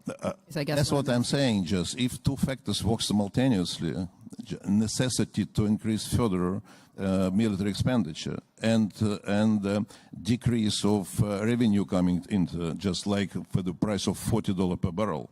It means just 1 year, just by the end of 2025, they have no resource, no external funding, no internal funding for deficit, and the budgetary reserve will exhaust. Yeah. So in terms of the economics are that he's telling me everything's okay, we're growing, the IMF says we're growing. IMF and Russian authorities and all others, we're looking to the actual figures. Calculating on the methodology of IMF, it's correct. That will be 3.5% of GDP growth. But the quality of this growth, that's military. You produce tanks today, tomorrow it disappears. It's nothing for the economy. That's simply figures. Putin just destroys future. He destroyed already sources of investment, as I said, natural gas, the export of this and something others. That's already just a problem. And now they already reducing the projection for next year.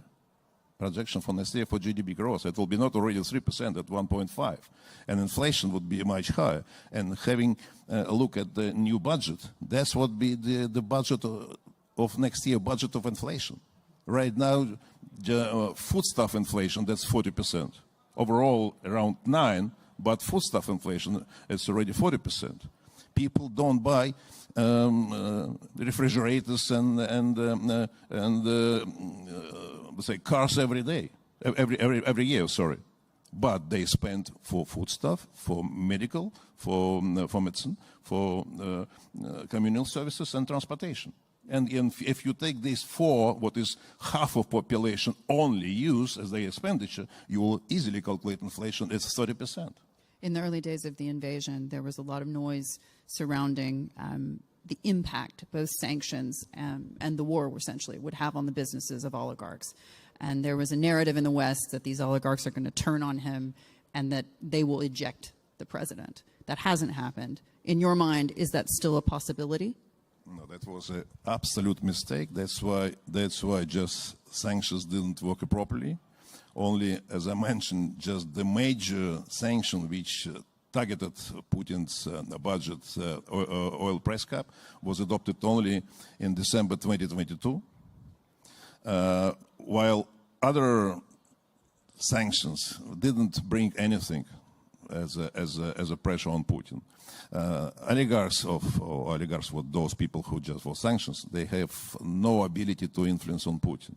Even Putin's friends, those oligarchs who are Putin's friends, they have no ability to influence on him. They simply, I would say, trusted managers of one or another asset, industrial asset of Russia.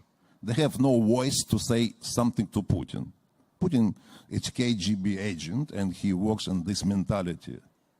Soviet KGB mentality. What And about that the is Russian only people? few people Because around you were prime minister for 4 years, so what about the Russian people? If those closest to him have no way to influence him, and we're talking about a situation where his economic vision for Russia would fail, do the Russian people have a say in this? Yeah. In my time, that was completely different Putin. And you remember what is at that time, just I wouldn't like just spend much time on that, but we had excellent relations with the European Union. We had excellent relations with the United States. I even publicly said that I dream my country will be full-fledged member of NATO. We had excellent relations with the European Union. We had a joint session of full set of Russian cabinet with the Commission, European Commission. And we just discussed on that time just perspective. We announced us strategic partners. But 2005, 2006, 2007, Putin completely changed. He appeared to be as a real, not pretended to be a Democrat, but real person who is now, KGB style Soviet person. So the Russian people, you don't anticipate them able to push back? Putin got his support as 52% once in the year 2000. We all believed in that time. He is an energetic young leader who could run Russia and bring Russia for the prosperity just without mistakes as President Yeltsin made, etc. And he got all support, and he had a great opportunity to bring Russia to a real democratic country, powerful but peaceful democratic country, part of European Union. Not necessarily European Union, but Europe and part of NATO. But later on, Putin made some kind of silent contract with the middle class mostly. You people make your money in Russia and spend whatever you want, I don't touch you at all. And but his requirement was, don't step in politics. And when we managed or wanted to start changing in 2010 presidential elections, just people were not prepared for that. They said, just we're okay. So your message then to President Zelensky and to Europe and to the United States, which is at this time at least still supporting the efforts in Ukraine, keep going, because beyond a year, you don't think that he can support this level of conflict? As in a year from now, it would be over. He would have to sue for peace. My message is, yes, and we have to touch the very important aspect of the current situation, I mean US elections. If future administration continue to support Ukraine at the level as it does now, we have just the war forever. We need not to increase, we have to double. We have to understand who is Putin and just what the United States is capable.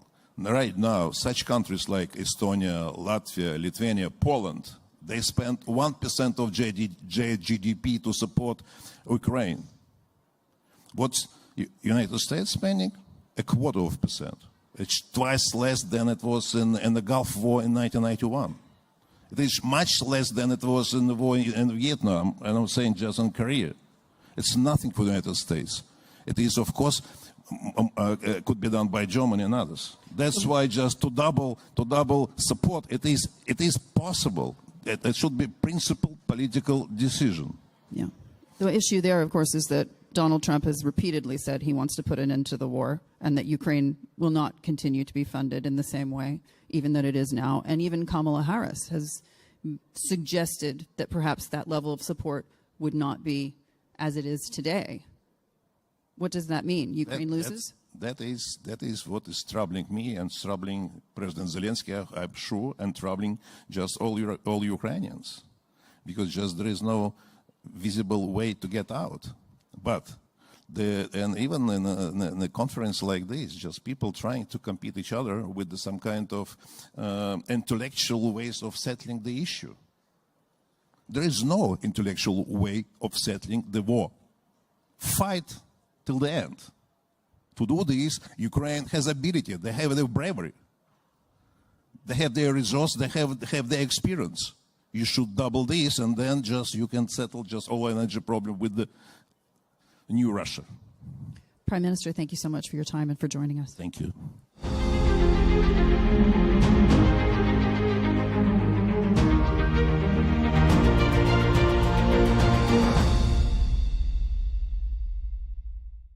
From the White House to Gaza, Kiev to Beijing, elections, economics and the environment compete with conflicts and other complex issues for our attention. In an age of fake news, deepfake and artificial intelligence, They've got to have a vote and a say. it's important to look beyond the loudest voice to understand the truth. From newsmakers to groundbreakers, My campaign is going very well. presidents, prime ministers, princes and peacemakers, and cultural tastemakers. As Arabs, as Middle Eastern, we're too